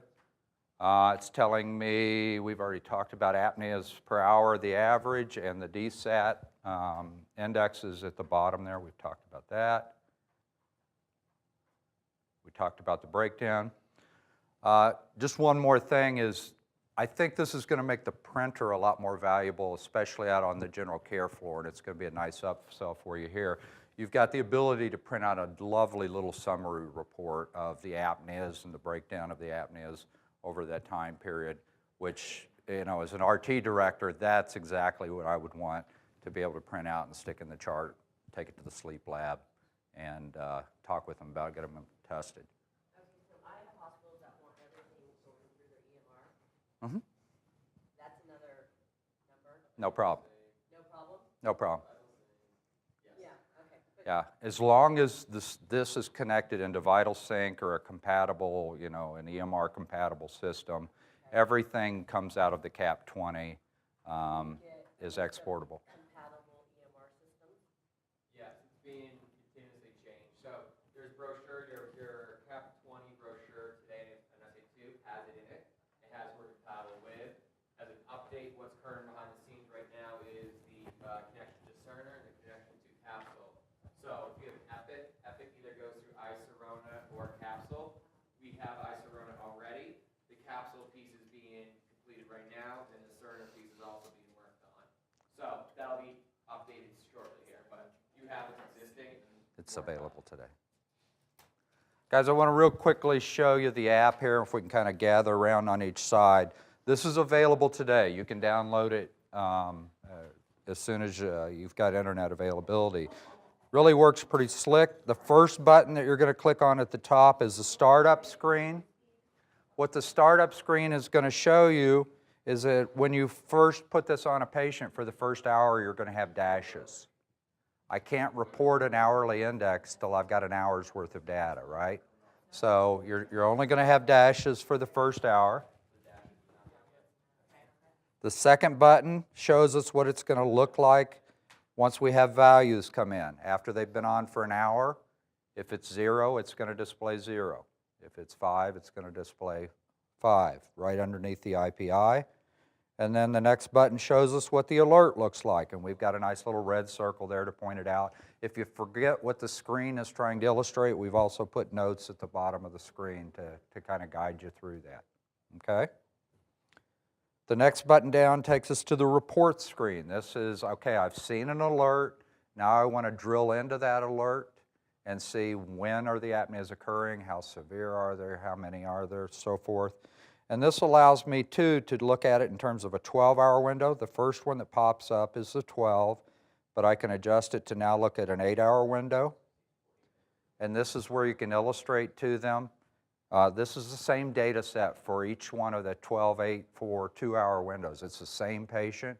It's going to show you what happens when I drill in and those indexes both start to go up with the averaging that we talked about.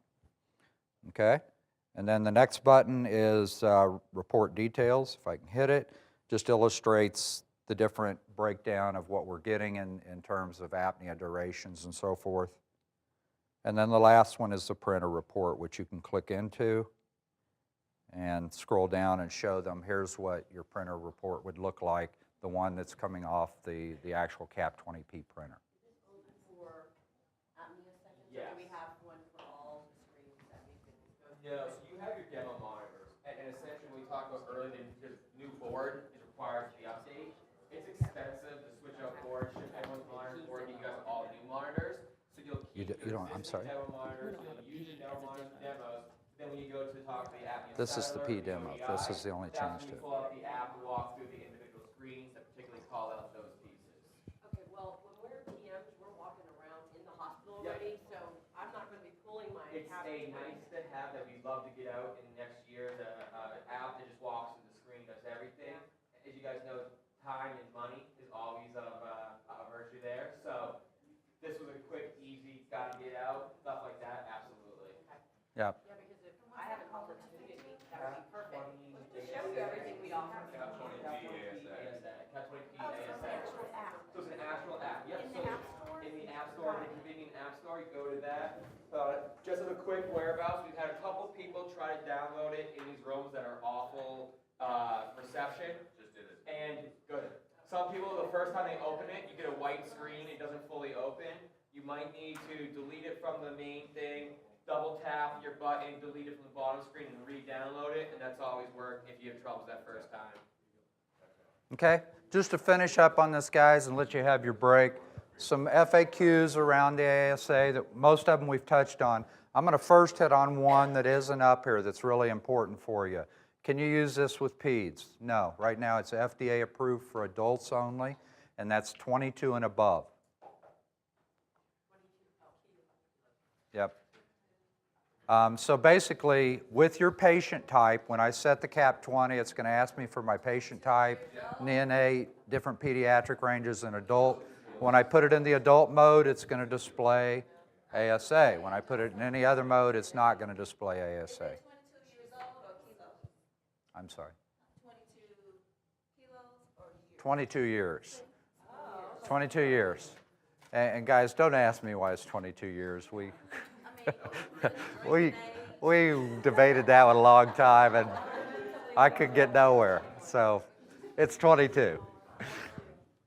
We asked many times why it's 22.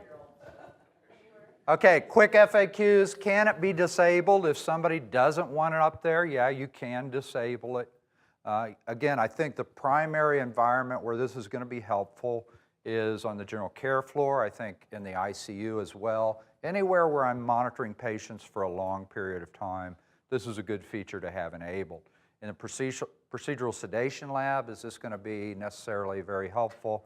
Probably not. I won't say it would have no value, but it's probably not something they're going to want to have on in the procedural sedation lab. Are there audible alarms associated with apnea sat alert? Is this an alarm? No, it's an alert. No beeping associated with this, so we're not going to create additional alarms. If anything, I see this as an alarm management strategy, because those patients that are creating so many alarms are, like I said, they're generally these patients with recurring apneas. If I'm alerted to them and I treat them properly, they're going to stop beeping. So I'm going to get rid of a lot of alarms. I think this is a great alarm management strategy.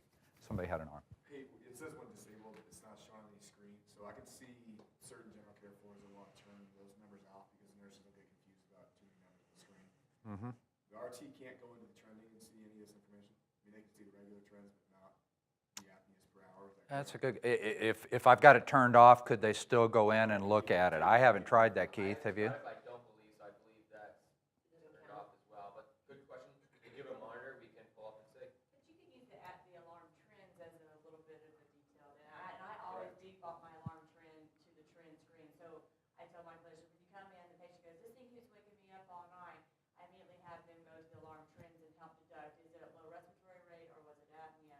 And help them deduct a little bit. Yep, yep. And that's perfect. I mean, the hospitals that have figured that out, it's like the clouds have opened and it's a revelation from heaven, because those are people now that can start managing those patients properly, and alarm fatigue really becomes a thing of a past for those hospitals. Just to know one again, sorry. What did you say? Can we go over it again? Just default your trends to alarm trends. So whenever leave it on the full graph screen, but whenever they hit trends, let it go to the alarm trend first, or even leave it on the alarm trend depending on, if there's no one in the room the whole time. So then they get the apnea count, the respiratory rate count, the high and low end-tidal CO2 alarm count, and it's in a bar graph form, and they can help. My instruction is to then, try to deduct if it's alarming and they're not waking up. That's more of probably an over-sedation thing because their brain is not responding to their own rising CO2 levels or their own extended apnea times.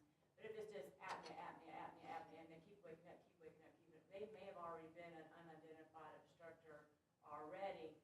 Clinically, that's a whole more difficult discussion because then they don't know what to do with that because they're only going to be there 3 days. They're there for a knee surgery. They may or may not be ready to address their sleep apnea. Yeah. They should have more vigilance is all I suggest to them. You're starting to see more hospitals that are getting aggressive. There's a whole society that's formed around this called SASM with ASA and the sleep docs. But they're looking at putting those patients on auto-titrating CPAP units to manage them during the postoperative period. And you're seeing that becoming more and more the norm. And this account also uses a lot of IV Tylenol, IV acetaminophen for pain management. And it's a suggestion that they may lean more towards that pain management for that obstructive patient Yep. than an opioid. Yep. Yep, there's some different strategies. Finish this up, guys. Does it take a full hour of data before values are displayed? Yeah, you're going to get dashes for the first hour. And can I export this via the USB? Can I export it via the data cable? Can I export it on the printer? Yes, yes, yes. Any way that we put data out, you can get these numbers out. So potentially, could a central monitoring station capture this data? Yes, VitalSync will do that. It'll display on VitalSync. Okay? We're going to give you a break, guys. It's about 5 after. If we can ask you to come back at quarter after just to keep ourselves on schedule here, I'd sure appreciate it.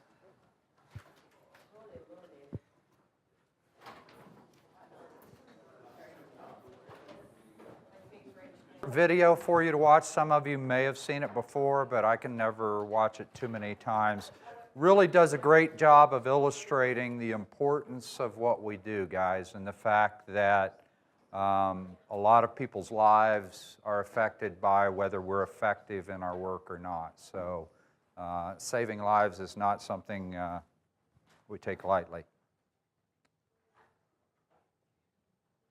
We know that capnography, the monitoring of end-tidal CO2, is important to the well-being of hospitalized patients. But just how important can it be? Amanda Abil, a beautiful, bright, and vibrant 18-year-old young woman, was hospitalized one day almost 2 years ago with a severe sore and swollen throat. The doctors admitted her to the hospital to rehydrate, administer antibiotics, and manage her throat pain. She was placed on a PCA device that allowed her to control the amount of the painkiller she would receive. Amanda's family and friends hoped she would be going home soon. Instead, about 12 and a half hours after receiving the pain medication dilaudid through the PCA pump,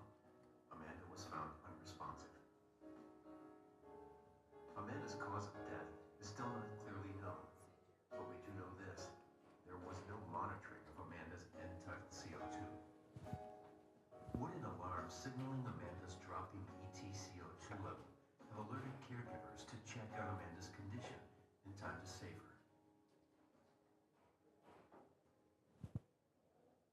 Amanda's parents and friends know they can't do anything about Amanda's death, but they want to prevent a situation like Amanda's from ever happening again. They've started a foundation called A Promise to Amanda.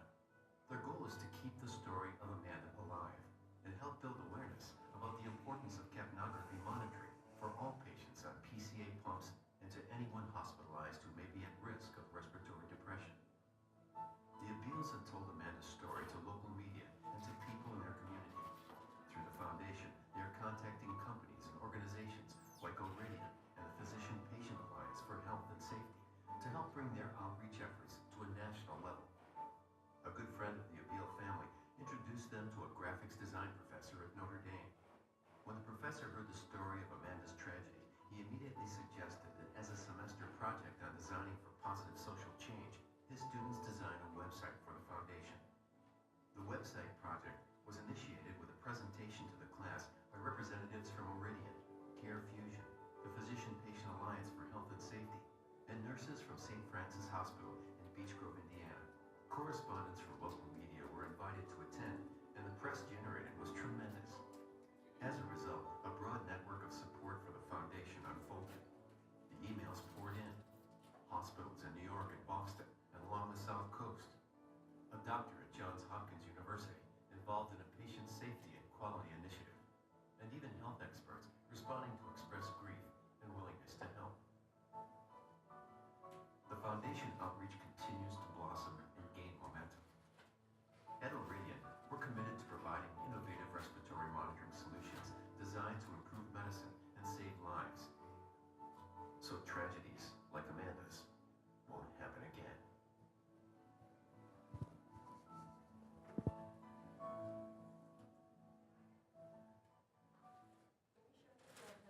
Before we do our presentation? Absolutely. Can I get it, please? Yep, you'll see in a second where you get it from. A little less cheery. Less cheery? Make it more sensitive. Is what we do important, guys? Yeah, very much so, and I think the story of Amanda really brings that home. The deck we're going to show you now is something we call MicroStream Advantage. This is a deck that's available to you today. You can go to SA2 and download this. There's actually a lot of slides in the background that we're not showing you. Keith, myself, and Eric worked on this to try to build it to be very modular, where you could pull slides in and out of a presentation as you need to do that. So please take full advantage of it. We always start with the Amanda story because I think this brings home the importance of what we do and the fact that these are real people. There's a quote that says, "A single death is a tragedy, a million deaths is a statistic." And sometimes we talk a lot about the statistics and the studies and things like that, and it just gets pretty impersonal. This makes it very personal, you know, when you look at the faces. And I wish I could say Amanda was the only one. I've got family after family that I work with that are in the same kind of situation, young kids, adults that went into the hospital for relatively minor procedure. Amanda went in for a sore throat, guys, and never went home because she was put on a PCA pump. And it's not the PCA pump, it's the fact that she wasn't monitored. And some patients are going to be very sensitive to that opioid. You can download the video. You can go to Promise to Amanda. That's the link at the bottom of it, so you can just hyperlink to that, download the video, and show it to your accounts. I encourage you to do that. We in no way want to exploit the Abeles at all, but this is all done with Brian and Cindy, her parents. Blessing. They, as the video said, want to get this word out so that this doesn't happen to other people. This should just never happen, but it still happens on a daily basis. Let me tell you a good story. This is a story of Howard Snitzer. How many people have heard about Howard Snitzer before? Okay, not too many. Howard Snitzer is what we call the 96-minute man. If you're old enough, none of you are old enough to remember the $6 Million Man. Howard's the 96-minute man, okay? Let me tell you why we call him that. Howard had a heart attack out in the local grocery store parking lot. He went down. And he was fortunate enough that there were first responders that came to the scene, started CPR, and even had a automatic defibrillator that they applied to him. Shocked him multiple times, and he was not coming back. The local EMS service showed up about 25 minutes in, continued with the CPR, continued defibrillating him, all the meds and so forth. But the one thing they did different, they put capnography on Howard. And they were really, number one, they were smart enough to put capnography on, but number two, they were actually smart enough to interpret what it was telling them, which is really good. Tom talked to us about this, Tom Ahrens. And what they were surprised to see is with the CPR, they were getting ETCO2 readings 25 and 30, which is amazing, which means what? What's that telling me clinically? If I'm getting a nice high ETCO2 value, am I doing good CPR? I am, and I'm perfusing that patient well, so I'm keeping blood flow going to their brain, which means what? Is that patient potentially viable in terms of survival and some kind of meaningful survival? Absolutely. So because of that, they continued CPR. That was the only reason they continued. The quote at the bottom here, the EMTs will tell you, if we hadn't had capnography, we would have ended this much sooner. I've done hundreds of codes in my life, and I can tell you I never had a 55-year-old we went an hour and a half on. Maybe a young child we would try that long, but never a 55-year-old. They went an hour and a half on Howard. On the 12th shock, they get a rhythm. They get return of spontaneous circulation, which they can see on the capnography. 10 days later, Howard was discharged from the hospital with no neurological sequelae. He was discharged in very good shape, and he's doing well to this day. He's a chef. He finally had to say, "Leave me alone." This story was on the front page of the Wall Street Journal, was on NPR, was on Fox News. Many, many national media outlets picked up on this story, talking about capnography being a lifesaver. I love to make strong statements, and this is about as strong a statement you can make. Capnography saves lives. Folks, this is a MAP-approved presentation. Would MAP let me put this in here if I can't back that up? No way. I can't make claims I can't back up. But capnography saves lives. Howard is an example of that. Amanda's an unfortunate example of when it wasn't used, the life wasn't saved. This is quotes from 4 different papers. I could put more up here as well. The first one's from Ray Maddox. Ray Maddox at St. Joseph Candler in Savannah, Georgia. They've been monitoring now for 8.5 years on the general care floor. They had 3 events inside of a year before they started monitoring, which included deaths. And they said, we got to do something different. We can't continue to have people that shouldn't be dying, finding them dead in bed. So Ray, along with others there, implemented smart infusion systems, which included capnography. They did that in 2005, I believe, and they have not had an event now in over 8 years, 8.5 years. Be 9 years in June.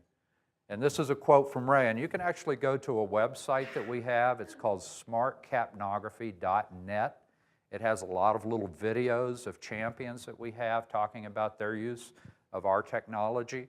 And you can watch this video where he makes this quote. He says, "I know because of what has not happened during the 5-6 years, that is, I'm not having events anymore, that we've not only saved money, but we've saved lives." And Ray has some great data, some great papers on the cost savings they've had from this as well. Tim Cook. Tim is from the UK, had the pleasure of spending some time with him, and he released really a landmark study around the ICU, the ED, and the recovery room in terms of airway complications. And long story short, in their study, they found that 74% of deaths and brain injuries due to airway complications, esophageal intubations, airway comes out and nobody knows about it. 74% of those could have been prevented by capnography. And this is their statement: greater use of this device, capnography, will save lives. And they've been single-handedly successful in the European market at driving capnography levels, adoption levels, to probably 7-8 times what we have here in the U.S. right now. So they're way ahead of us. Do you have something, Keith? The bracelets real quick that everyone has. I know you kind of went past I'm sorry. I'm sorry. Go ahead, go ahead. The bracelets that each of you have, I skipped right over the top of it. It's a great way to tell Amanda's story. That's the whole purpose behind this. Every time we buy these and hand them out, there's a contribution made to the foundation for Amanda. But this is a reminder and a great way to tell Amanda's story when you go into account. Put this on and talk to them about Amanda's situation, show them Amanda's picture, a tragedy that never should have happened. Thank you, Keith. And you've got the website on there as well. Third one up here is Dr. Bonacker. This is a closed claim analysis from the American Society for Anesthesia. What the ASA does is they go back and look at every case where a patient dies or has a significant injury to analyze why did that occur and what can we do to prevent that from occurring again. And in this paper, they were looking at procedural sedation outside of the OR, moderate deep sedation, and they were looking at all the cases that went wrong. Patients died, had significant injury. And their conclusion was that nearly half of the claims were judged as preventable by better monitoring, including capnography. There's another paper where they actually quote 72% of events could have been prevented by better monitoring, including capnography in these patients. So that's procedural sedation. And then finally, a fairly new one for us. This is Patrick Moore. Is anybody related to the Torrance, California account? You know Patrick or met him? Patrick did an article for RT Magazine, and this is his quote in there talking about an OSA patient that a case study that kind of started going bad. Capnography alerted him to that situation. They believe that it saved his life. So this kind of stuff is happening every day. Anytime you get that kind of success story, guys, Keith and I want to hear about that, and we want to shine a light on that and let the world know about that. So please, if you have any kind of patient success story, let us know. We'll make you famous. Okay? It's not just Covidien and other manufacturers that are saying you should be monitoring capnography. This is the number of organizations that have said you should be using capnography in a number of different environments. And folks, this is just in the last 3 years. I met earlier with some of the leadership of one of the clinical organizations for pulmonologists. He said, I've never seen anything like this. I have never seen this many recommendations come for any parameter in my entire career. And that's Tim Morris from UCSD, if any of you guys are connected to UCSD. This is unprecedented. So guys, you've got so much momentum in your favor right now, driving capnography adoption, and this is across all different levels of care. This is general care floor, this is sedation, this is ICU, this is ED, this is EMS, on and on. I'm sorry? Yeah. We do have it available. It's in a MAP-approved PowerPoint presentation called The Growing Wave. You hear people talking about the growing wave. It not only shows you this slide, but it gives you the details on each one of those so you can speak to them. So you could print it out on a slick. But it's a great idea. Where do you print this presentation? SA2, yep. What's it called? Look for Growing Wave. That's what I call it anyway. You might find it under guidelines, recommendations, something like that. But this is the last 3 years, guys, and we don't see any end in sight for this. This is spreading worldwide. 18 of the 21 societies here are from the US, but this is happening in Europe. This is happening in Australia. This is happening in Japan. It's really gone worldwide. And we see a number of these articles, like we showed you a little bit earlier, the one from Joan Spiegel up at Harvard and Beth Israel, saying capnography should be used everywhere. There was another one that was just in anesthesia and analgesia and anesthesia journal that said the same thing from Dr. Kadali. And we've got the same thing coming from Dr. Whitaker in the UK. Lots of people saying capnography is really going to be spreading across the hospital and become a vital sign. Great time to be in the market. Okay, guys, we got some questions. Is this room really 51? Yes. This is 51. Despite the fact that it says press 1, it's 51.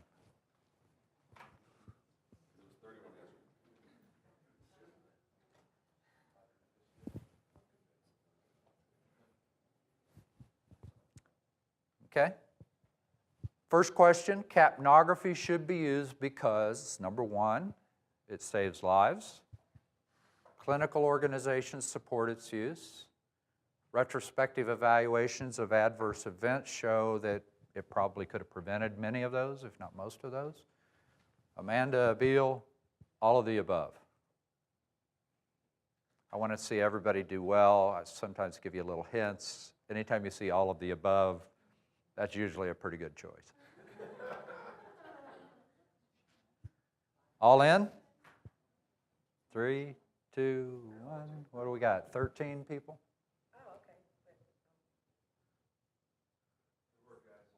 We got 100%. You guys are sharp as tacks. Okay? Again, this deck is built so you can talk about capnography from the beginning on. It starts very elemental here. What is capnography? You guys can adjust these slides and use them as you need to. I'm not going to spend a lot of time on the elemental slides here. I want to talk to you more about the advantages of the MicroStream technology. And when I talk about why you should use MicroStream compared to Nonin or BCI or Phase-In or anybody else out there, I always talk about it in terms of 3 things. Number one, how we measure. That's the first thing up here, revolutionary detection technology. Number 2, how we sample. We're entirely different in how we sample air at the nose. I can have the best capnograph in the world. If I've got a bad sampling system, I can't make that monitor work with a bad sample.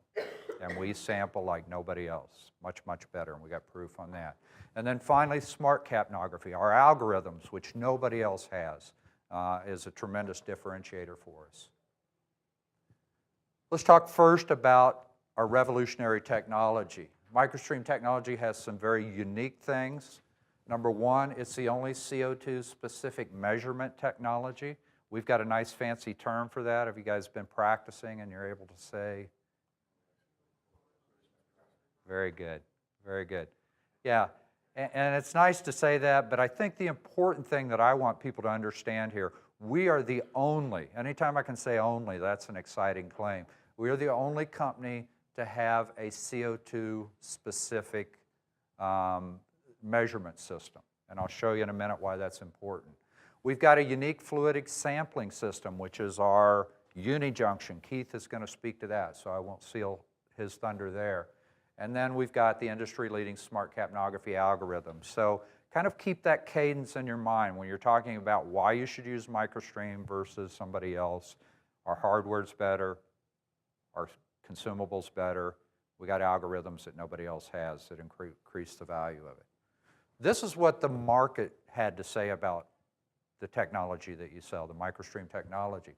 MicroStream technology created a revolution in the global capnography market. Does that sound familiar? We heard something very similar to that from Tom Ahrens, and that was unprompted. I didn't get him to say that. MicroStream is considered to be the market leader. Guys, we're in 140 different products from 40 different companies. That wouldn't happen unless we had the best technology on the market out there. Market-leading MicroStream, we're now in our 4th generation of a platform. We just released in the CAP 20P a whole new platform. So I not only have apnea sat alert, I've got an entire new platform to build on. Better memory, better specs in this board. So I can not only add apnea sat alert, you're going to see additional software alerts coming down the line that will continue to add value to that board. We've got over 35 million patients that we've monitored since 1987, and we're adding over 1 million new patients every year to that. So a lot of trust has been placed in our technology. We've got 230,000 sockets. That's obviously growing every year as well. We're probably very likely over 250 by now, and over 25 years. We've been doing this for a while. We don't sit on our laurels. We continue to release revolutionary new algorithms and improvements to our technology. Got a question. MicroStream capnography differentiators include all the following except superior measurement technology, our hardware, smallest monitoring system, unique fluidic sampling lines, our filter lines, or industry-leading smart capnography algorithms, one of these is wrong. One of these is not a differentiator. We got our 13 in. Sorry. You guys are smart. Okay, why is molecular correlation spectroscopy important? Why is CO2 specific important? We use a very narrow beam of light, what we call our IR microbeam, that shines specifically on the wavelength for CO2. If you remember back to your chemistry classes or your physics classes, the principle on which spectroscopy works is I'm going to shine a light at an element or a gas, and it's going to reflect back a certain amount of light that I can then calculate what gases are present in there. Other manufacturers use a very wide beam of light. This big gray area is traditional broad IR beams. The problem with that is they're not only capturing the wavelength of CO2, which is the blue section here in the middle, but there's all these other gases that are in that same wavelength. So they're capturing these additional gases. There's nitrous here, there's water vapor here, there's oxygen. There's a lot of oxygen being used in our patients being monitored, absolutely. There's also heliox. Anybody getting helium or heliox would fall into that same. Anybody getting anesthesia gases, it's going to be the same. The problem with that is, if I don't correct for that, if I don't have an algorithm or a manual correction to that, and I don't take that into account, my EtCO2 value is wrong. It's going to be inaccurate. We're the only one that's not affected by that. Everybody follow that okay?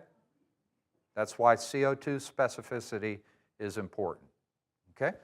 Some other benefits to our technology is that we have no individual patient calibration or zero required. You do have to calibrate it. We can't say it never has to be calibrated. You do have to calibrate it once a year. That's something they can do in-house, not difficult to do, takes a few minutes. But when I turn the unit on, some of the monitors you still have to calibrate every time you turn them on. How is that going to work in a code situation?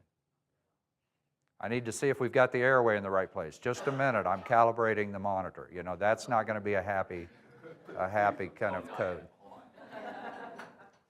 Even in these other environments, it's all about workflow, right? Nurses, respiratory therapists, they've got a lot going on. And if I've got a monitor that I have to calibrate every time, that's work, that's time. We don't require individual patient calibration, and we have an automatic zero that occurs once an hour. Or it can occur more frequently in some circumstances, but generally once an hour. We've got the lowest sample rate on the market. We, because of our very narrow tubing, we'll talk to more in a little bit, have a very low sample rate of 50 mLs. There are some that are equal to that. We're not unique in that, but there are a lot that still use a much higher sample rate. What patient population is that low sample rate important to? Neonates, absolutely. If I'm competing with their tidal volume by drawing a lot of air out of that circuit on an intubated patient, then that's going to be a problem with neonates. The lower the flow rate taking away, the better for the neonates. Okay? Along with accuracy that we just talked about, speed is important. As a clinician, if I'm in a code or just in general workflow, I can't be puttering around trying to mess with the monitor to get it to work right. And we've tried to make it, and believe we have made it, very simple to use. Number one, all I have to do is turn it on, attach a filter line, and I'm ready to monitor. I don't have to do anything else to get the monitor up and going, and it literally happens in a matter of seconds that they're up and monitoring their patients, which is exactly what they want in a rapid response or a code situation. One-piece consumable, and this is a great advantage we have over phase-in and most of the others out there. We have a one-piece consumable that includes the water trap, it includes the filtration system, it includes the humidity management system, everything in one. Phase-in doesn't have that. They've got what they call their NOMO line that then you have to attach another line to. That's two pieces that I have to inventory. That's more cost. That's more work to hook those together. One of them's in the closet here, one of them's in the closet down the hall. That's a problem, okay? Big advantage for us. Real-time readings with crisp waveforms and accurate respiratory rate readings. The reason we have that is, again, we use a very small inside diameter sample line. By using that 1 millimeter inside diameter, the air is going to get from the sample point at my nose or my mouth to that monitor very quickly. And if you've put yourself on a monitor, when you breathe, you're going to see that response on the monitor microseconds after you take a breath. So it's very nearly real time. If I've got a big, thick tube to carry the air in, it's going to take longer for it to get there, so it's longer for it to display. And that thin tubing, the small chamber we have, is also what allows us to monitor with such a small sample rate, 50 mLs. We mentioned it here as well. We monitor with accuracy up to 150 breaths a minute. Neonates especially can have very high respiratory rates. Some of the others don't have accuracy of respiratory rate that goes that high. Very easy to use. Clinicians, I'm sorry, did I miss somebody? What size neonates would you recommend, like the size and like the weight and all that for our lives? Because like obviously, you know, like the smaller. For intubated? Yeah, because there's transcutaneous, you know, that's usually what they go with. But how do we compete in that market space? Yeah, it's actually by the size of the ET tube that our approvals for FDA are made. And I'd have to go back and look. I think it's 4 is the cutoff. Do you remember? Yeah. 4 is the cutoff on the ET tube that would tell you whether to use an adult or a neonatal line.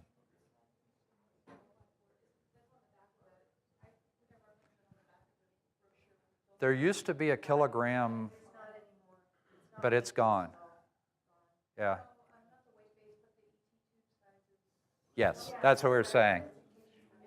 It says it on the intubate. It's a 4 is the cutoff that you go above as adult and below is the neonatal line. Okay? You know that document that we used to have that talked about filter lines placement, you know, whether it's proximal or distal, is that something that we're going to be able to utilize? Or are we looking at getting a map approved, like kind of like filter line facts? I don't think it's in the channel. I mean, you're talking about placement around an HME or that kind of thing. I don't think it's in the channel to be rebranded. I mean, if it's a need that you're seeing, certainly bubble that up and we can. Yeah, some needs that have that you need that, you know, definitely send me, let me know, and I can work on getting rebrand approved. On the things that I already had that I haven't seen happen. So a lot of things that people say, hey, do you still have this? And I'm going, well, what was it? You know? So if you have stuff like that that's a need that you used to use, send it to me, let me know, and I'm happy to get it rebranded, get it going. Yeah. Those things are a little harder where we're giving specific directives on how to utilize it. In the Iridian world, it was a little easier to get those things through regulatory than now. So I can't promise it, but we can ask.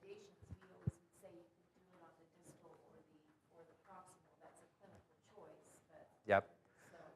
Just on what Jill's talking to here, we do have some photos of what different accounts have used. If you got somebody using like with a Ballard closed section system or with a heat moisture exchanger and HME on a ventilator, we do have some pictures of how accounts have set those up and how they do that properly. If you are using closed suction, never put suction or never try to suction through our adapter. Because if you try hard enough, you can break off the plastic inside there, and that would be a very, very bad thing to have that go down an airway. Customers have questions on this, is what we should be the expert on. Like, I've been asked questions, I'm sitting there like. Yeah, that's, Keith and I are glad to help out. You've got some wonderful people in your territory that have great experience like Jill, Kathy Hanley, Chaska, others. So it takes a family. Okay? Very easy to use, and we've talked about all these. I'm going to go on to the question here. MicroStream's measurement technology is superior because of all of the following except one of these is wrong. You never have to calibrate. It requires no individual patient calibration. The CO2 specific measurement is unaffected by other gases. It's easy to use. Turn it on, attach a sample line, you're ready to monitor. And it works for all patient populations, including neonates. One of those is not correct. Got one more to go. 3, 2, 1.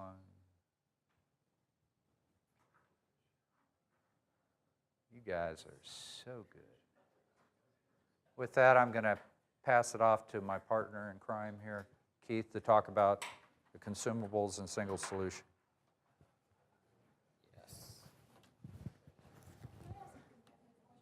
Sure.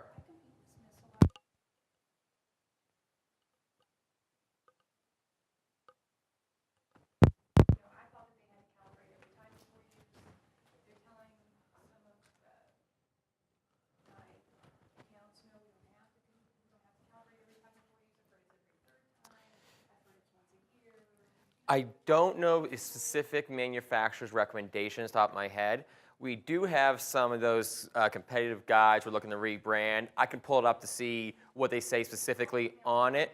Yeah, we can look. I think it's not every time. If I remember correctly with Smith's, it's something they have, like you said, it's every like third time or every fifth time or something around that range where it's not every patient, but it's frequent. It's like, exactly. And who knows that? Who remembers? What customer remembers? Exactly. So it's,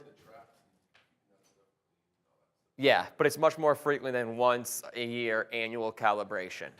Yes. So,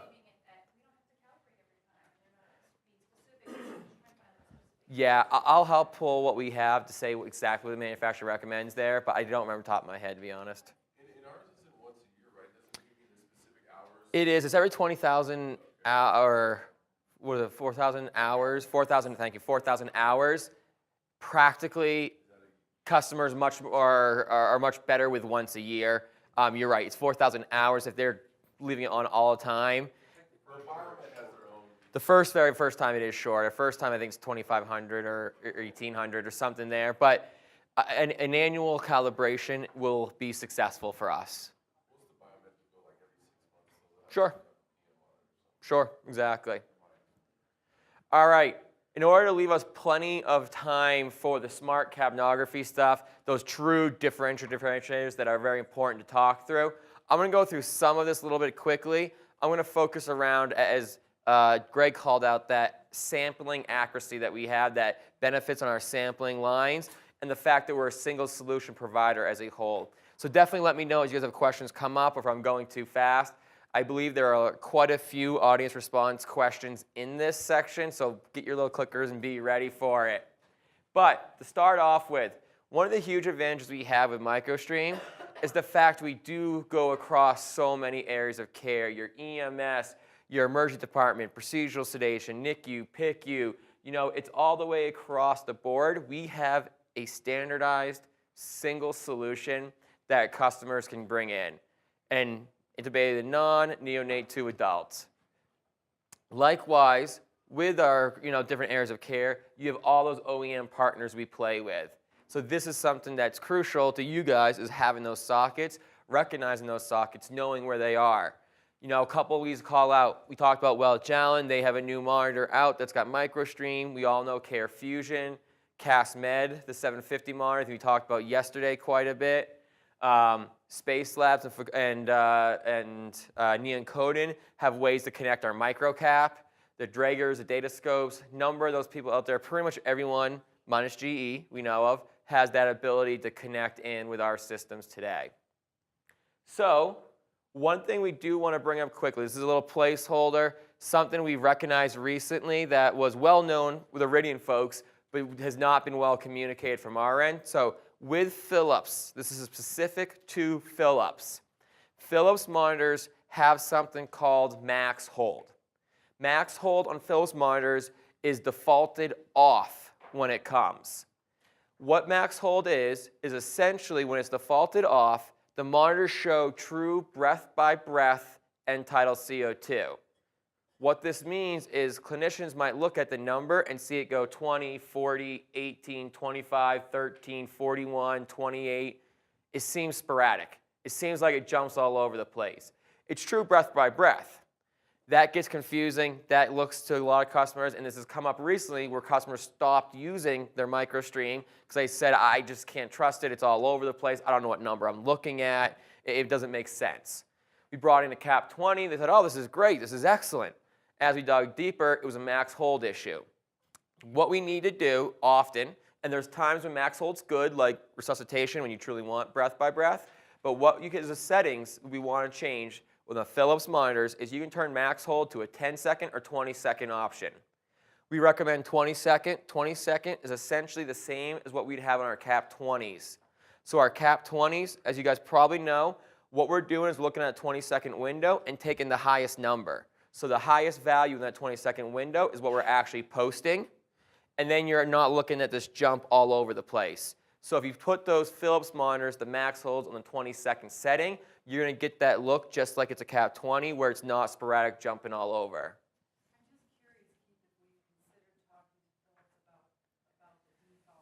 New monitors are, it is, and new monitors will be defaulted with it on. So all OEMs have a different way of approaching.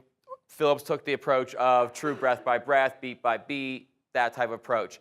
Going forward, Philips monitors will be defaulted on to that, exactly right. But if you're in an account though that has existing Philips monitor, it is a little bit more challenging than just saying, hey, you should turn your max hold because the biomedical department, they have to go into deep config to make that change.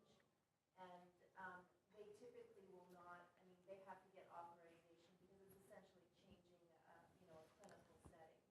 So it's a process.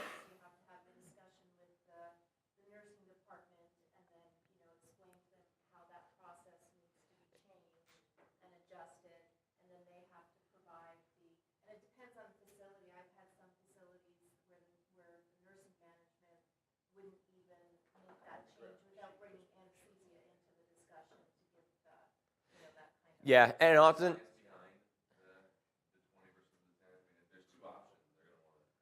so essentially it's their choice. It will jump around more. It's going to jump around more with your 10. 20 is always best.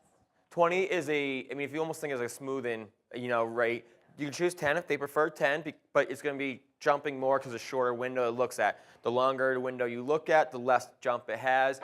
It's going to be more of a comfort factor. So why isn't there a 30 or a 40? Because, yeah, so is there an exact time? There's no data that says one way or the other. 20 seconds, what's in the CAP 20? That's where we've gone to say, hey, you're getting a very consistent change, a very consistent update, but it's not so consistent that it seems sporadic to you, and you get a smooth number. Your Philips reps are probably not aware of this. So they may need help with, you may need to contact the reps to help with how they do the configuration with the Biomed, but they're often not aware of this, so just be aware of that. We do have a one-page document currently in MAP that's going to give you the basics on what max hold is, what the options are, something that, again, Iridian's well aware, known, common knowledge. We didn't do a good job getting that message out. It's kind of come up life where customers have stopped using at times. The reps have recognized it, figured out what was going on, and we're going, okay, we got to jump on this right away. So we want to take a quick pause, make sure everyone's aware, is seeing that. So as you see Philips customers, make sure they're not having problems. Great way to go talk to those customers. If you have a Philips socket, to bring it up. Hey, are you seeing any issues with this? Are you having problems? Are you aware of it? Do you need and want to change it?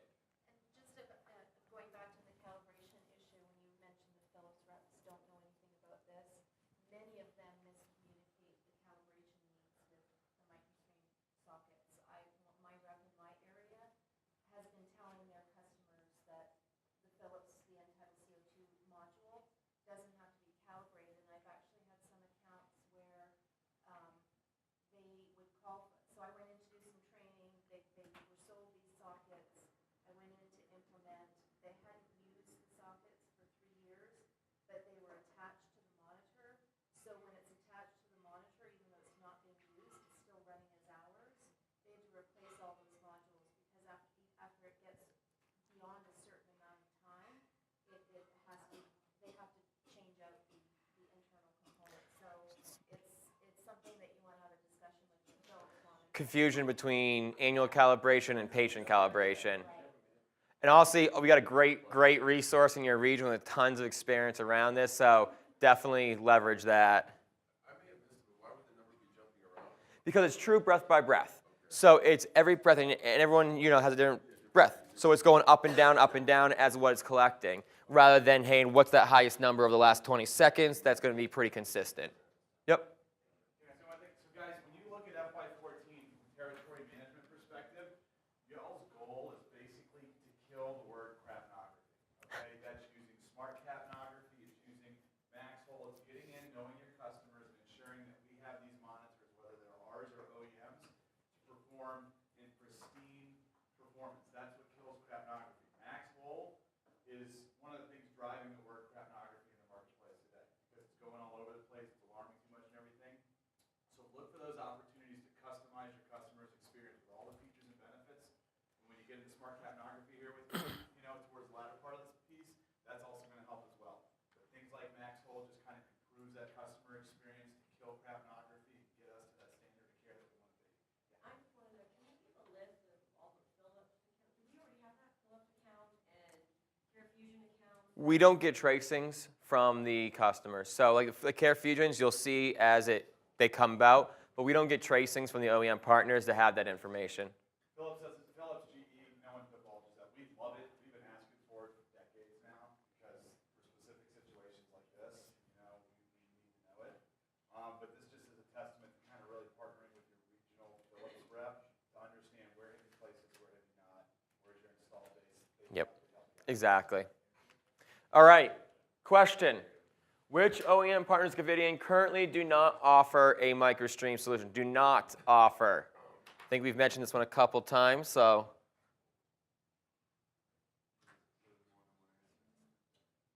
Can we clarify a little bit and say have never offered a MicroStream? Never offered and do not have any new or old monitors. Got 11 responses. I think we had, 12 or 13? Going once, going twice, we're at 13. All right, 3, correct, GE. GE does not have any options, has never had any options. Every other one of these, Philips we know, CastMed we know, Space Labs we can connect through a microcap, Draeger, Welch Allen all have options. GE does not have any MicroStream solutions. All right, which areas of care can MicroStream technology not be used in? And if you use Greg's little helpful hint earlier, that often comes into play multiple times.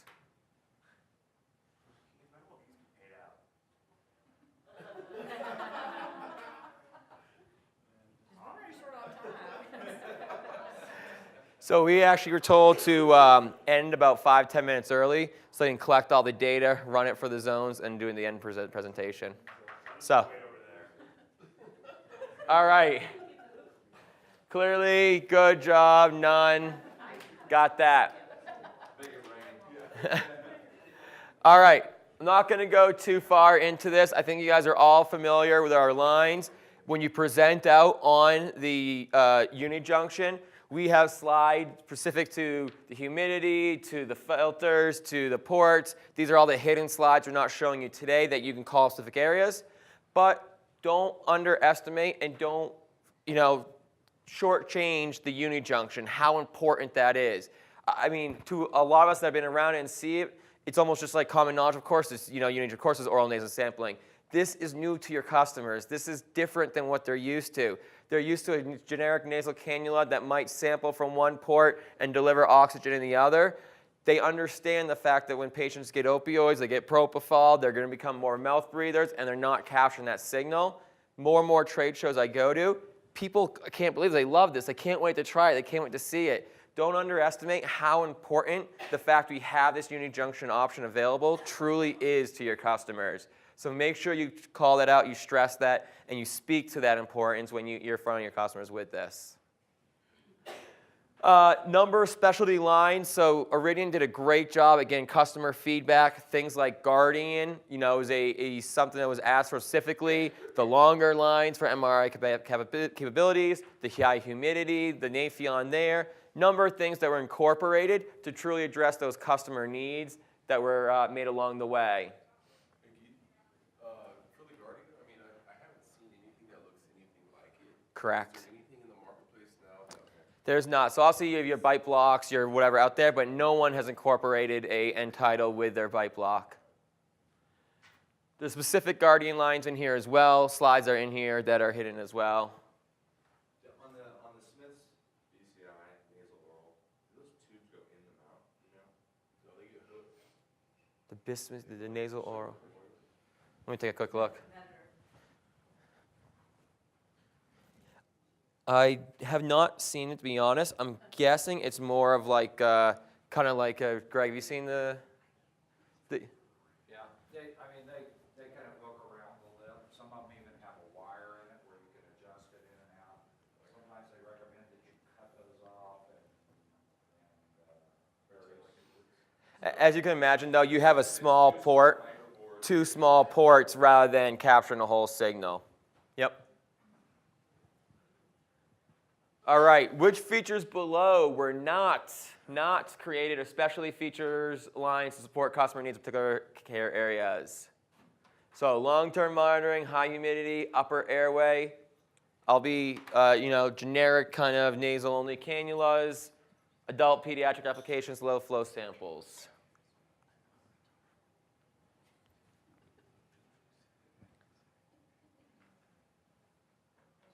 So which one do we not have? All right, we're up 14 responses this time. Great, yes, we don't make a generic, one of the clarifications Greg called out is the neonates, sometimes they do split from one delivery, one sample, but our lines are not the generic cannulas that do the splitting. Are we going to get rid of ours? Just the nasal? It doesn't have the scoop. Are we getting rid of ours? Or how does that? No, obviously we want to sell on the advantages of the unijunction and get customers there. There's things like dental surgeries, where you couldn't have something in the way.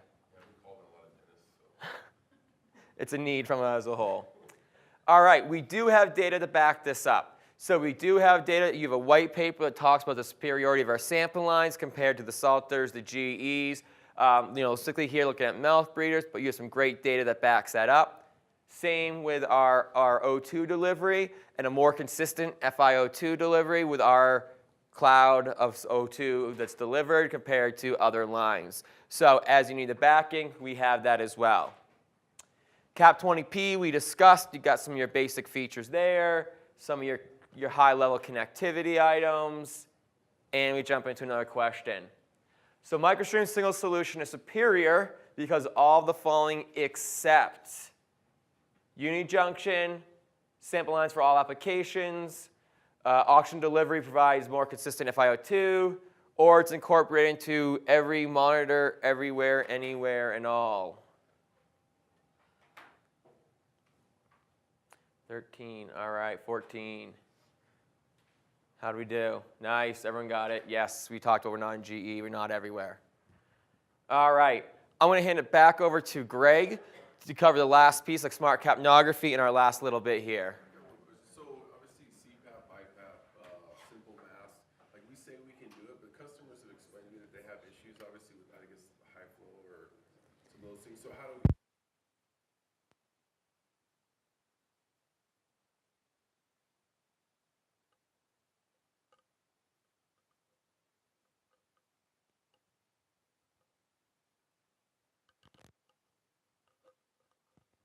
What's the O2 delivery they can do with up to mass? Up to 5 without attenuating the waveform.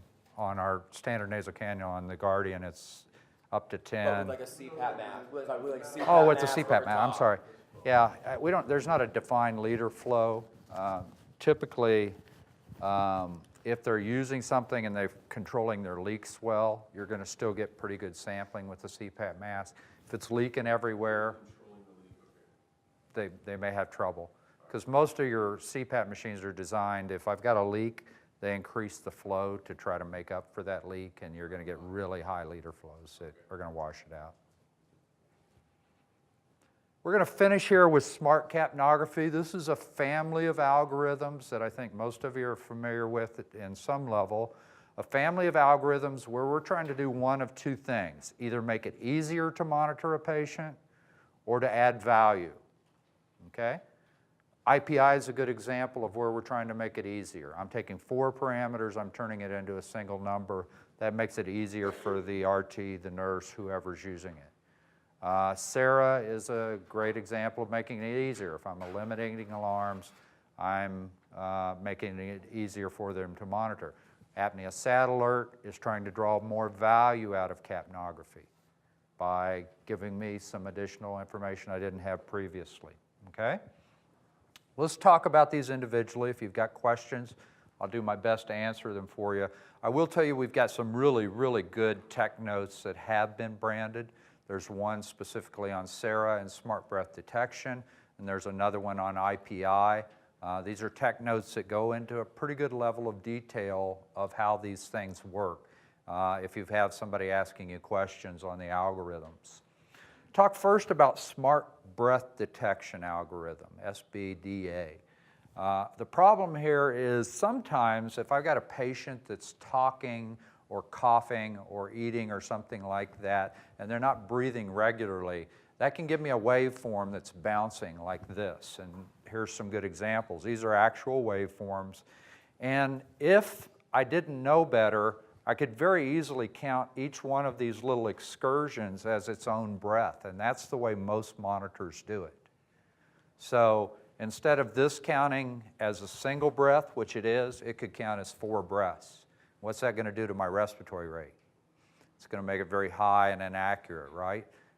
We are the only ones using smart breath detection, where unlike traditional, we ignore those small excursions in CO2 in the waveform and turn each one of those kind of jaggedy things into single breaths, which is what they truly are.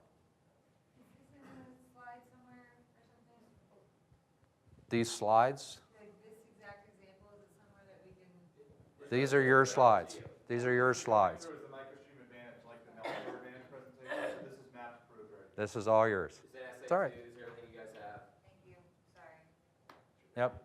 These are designed for your customers, so by all means use them. To explain too, obviously you're doing the in-service, you have it in, you can see it jump all over the place while you're talking, and then you can say that, look, it's still giving you an accurate number while it's doing that, just a simple. Yep. Ray talks about that during his demo, the fact that, you know, typically you can talk through your entire demo and then ask them, if I'd have had somebody else's monitor on while I just talked all that time, what do you think would have been happening to the alarms?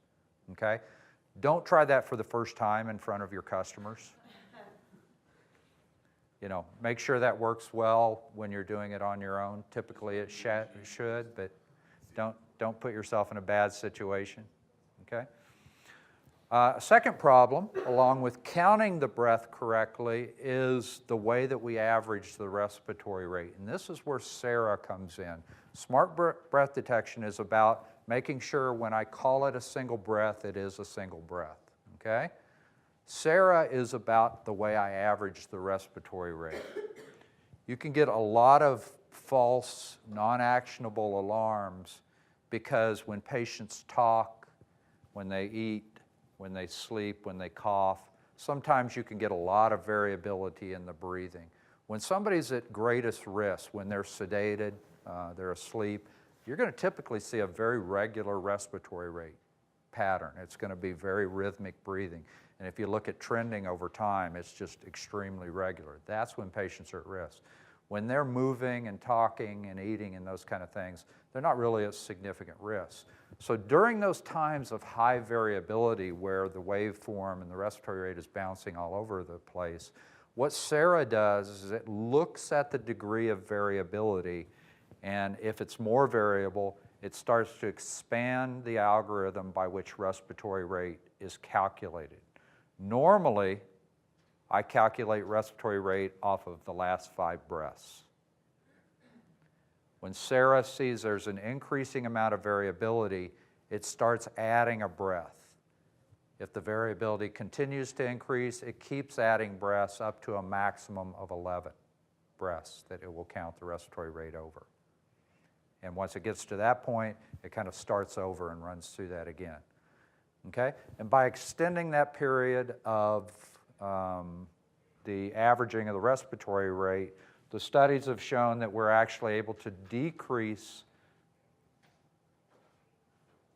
and you want to remember this number, you're able to decrease the amount of respiratory rate alarms that you get by 53%. Compared to without Sarah. And this is a nice little graph to show that.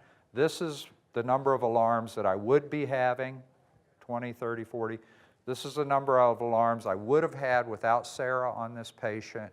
This is the number of alarms I would have by employing Sarah. Unijuncture still use a small bore to our apparatus. Our apparatus is just without Sarah. For the microcap? Yeah. That's why it's not a great general care floor monitor. You don't have to sell that to the general care floor anymore. You got Cap 20s now, which have that. So does anyone else have anything like that for smart algorithm? Yep. Okay. So A big differentiator here. So can you technically take a correlation saying the non-end product that doesn't have Sarah, we can reduce alarms by 53% because they don't have it? Exactly. Yeah, because I have it in any file, that's why I was bringing it up. I wanted to sell them Cap 20s and. But to your question earlier today, Right. even against the competitor, or even against the competitor. Okay, and here's the graph. This is the best slide to illustrate it right here. It did have 53%. This is from the Hockman study, and also there's a study by Joshua Coleman on this that have both been published, showing the reduction in alarms of 53%, all on one slide for you here. Nice graphic. And with that, I'm going to ask a question where you may want to remember a certain number. Sarah works by filtering out unusable data. We didn't talk about that, but we're not cutting out data here. We're not throwing stuff away. We keep all data. We consider all data. In one study, Sarah reduced respiratory rate alarms by 53%. Sarah works by, read this very carefully, by reducing the number of breath-to-breath intervals used to count respiratory rate during periods of high variability. Sarah eliminates all non-actionable alarms. One of those is correct. And this is probably the hardest question up there that we're going to put up.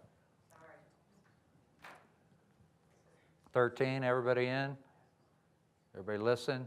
Pretty well, pretty well. 53%. The thing that's wrong on number 3, which some of you picked, Sarah works by increasing the number of breath-to-breath during periods of high variability. Just remember, when variability goes up, the length of time of averaging goes up. Okay, IPI. This, in terms of traction of the smart capnography algorithms out in the market today, IPI is getting the most focus. The others are extremely useful as well.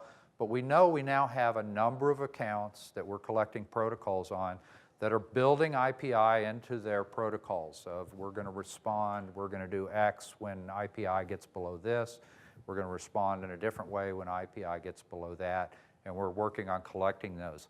IPI is a great bridge kind of gap filler on the general care floor till the nurses and RTs become more familiar with capnography. Typically, your RTs have some knowledge of capnography from the ICU. They'll be fairly knowledgeable. Sometimes general care floor nurses have had no exposure to capnography in the past. And IPI is a great way to simplify that till they can gain an understanding of capnography.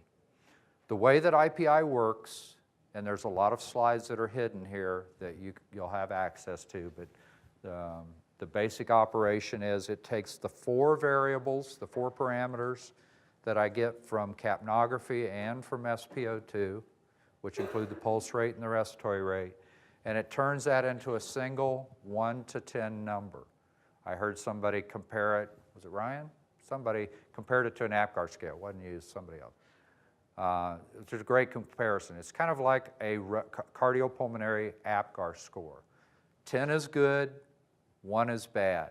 So when we look at the scale that this was validated to, if I'm a general care floor nurse or RT and I'm trying to manage multiple patients, if I've got to read 4 parameters every time I stick my head in the room, number 1, that's confusing to interpret.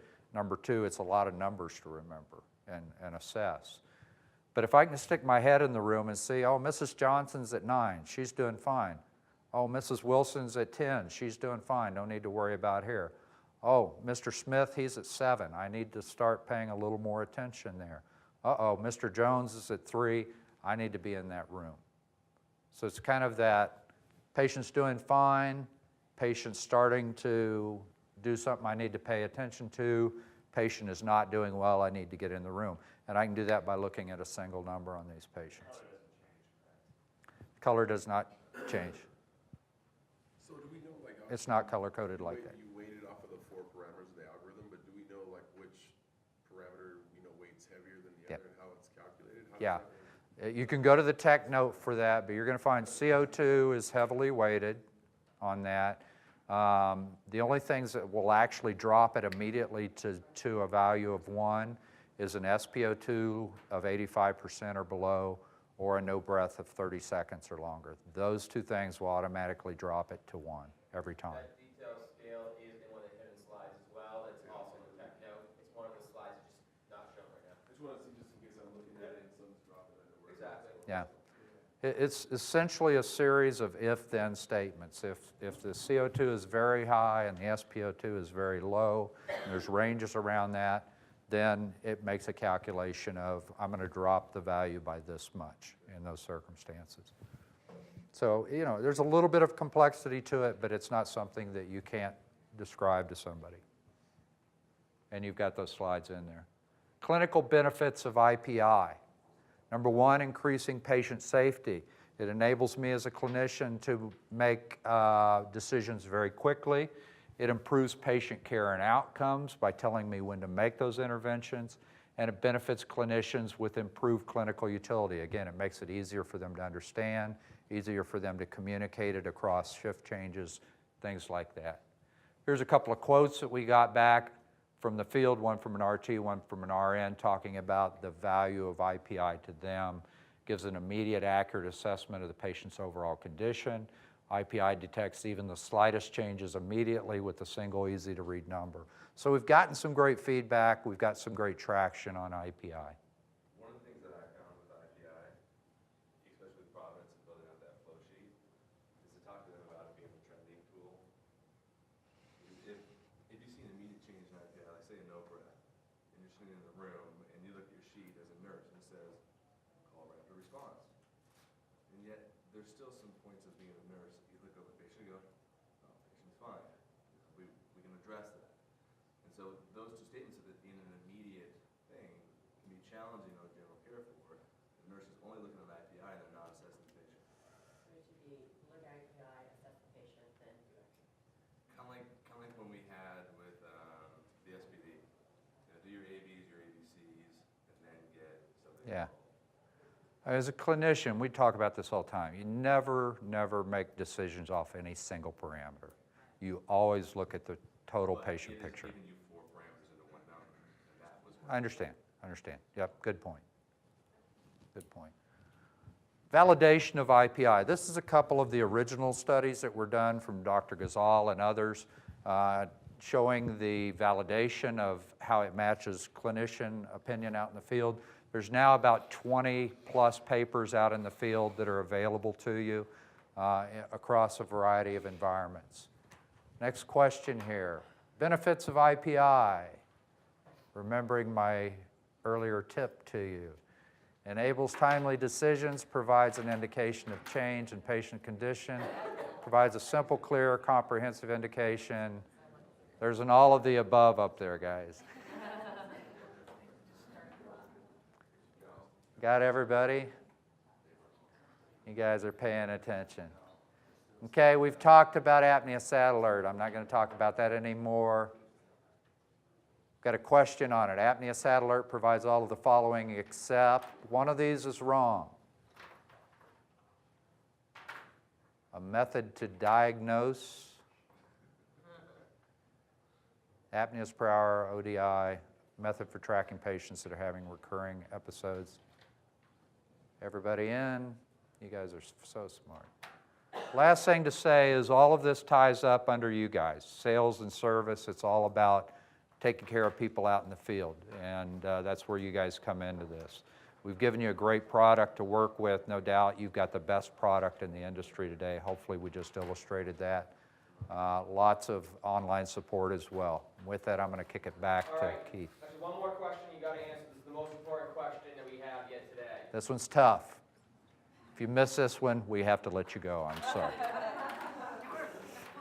you're answering that, real quickly, guys, we're wrapping up. Obviously, we need everyone to leave here, go directly to the end room. They're going to collect the audience response items, tag the winners for this afternoon for today, announce that. So we need you guys to go directly to that room. Also, on your way out, My you're getting question your is Strata this, and we page, probably you're don't gonna have head time around to chat for about us. this right Then now, you also have a but folder, I'd like to know how you everything that's handle been approved, a Cap GI 20E, area that everything you've just seen here wants to today is identify in whether this they have folder. CO2 So or it's a not. one Because hard if they copy identify example CO2, to make then sure their you patient is know treated. what's available, what's there. There's going to It's an SSQ or education Smart issue. Source I and mean, order that. So grab essentially, on that's a the way out respiratory rate and, monitor. go And the directly fact over. is, I can have a patient that has a good respiratory rate that's getting ready to die, and I've got some papers that would help show that.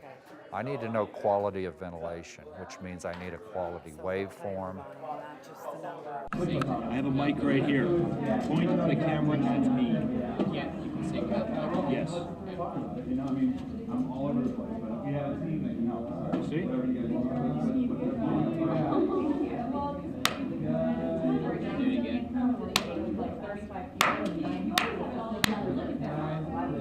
Kicking ass, taking names.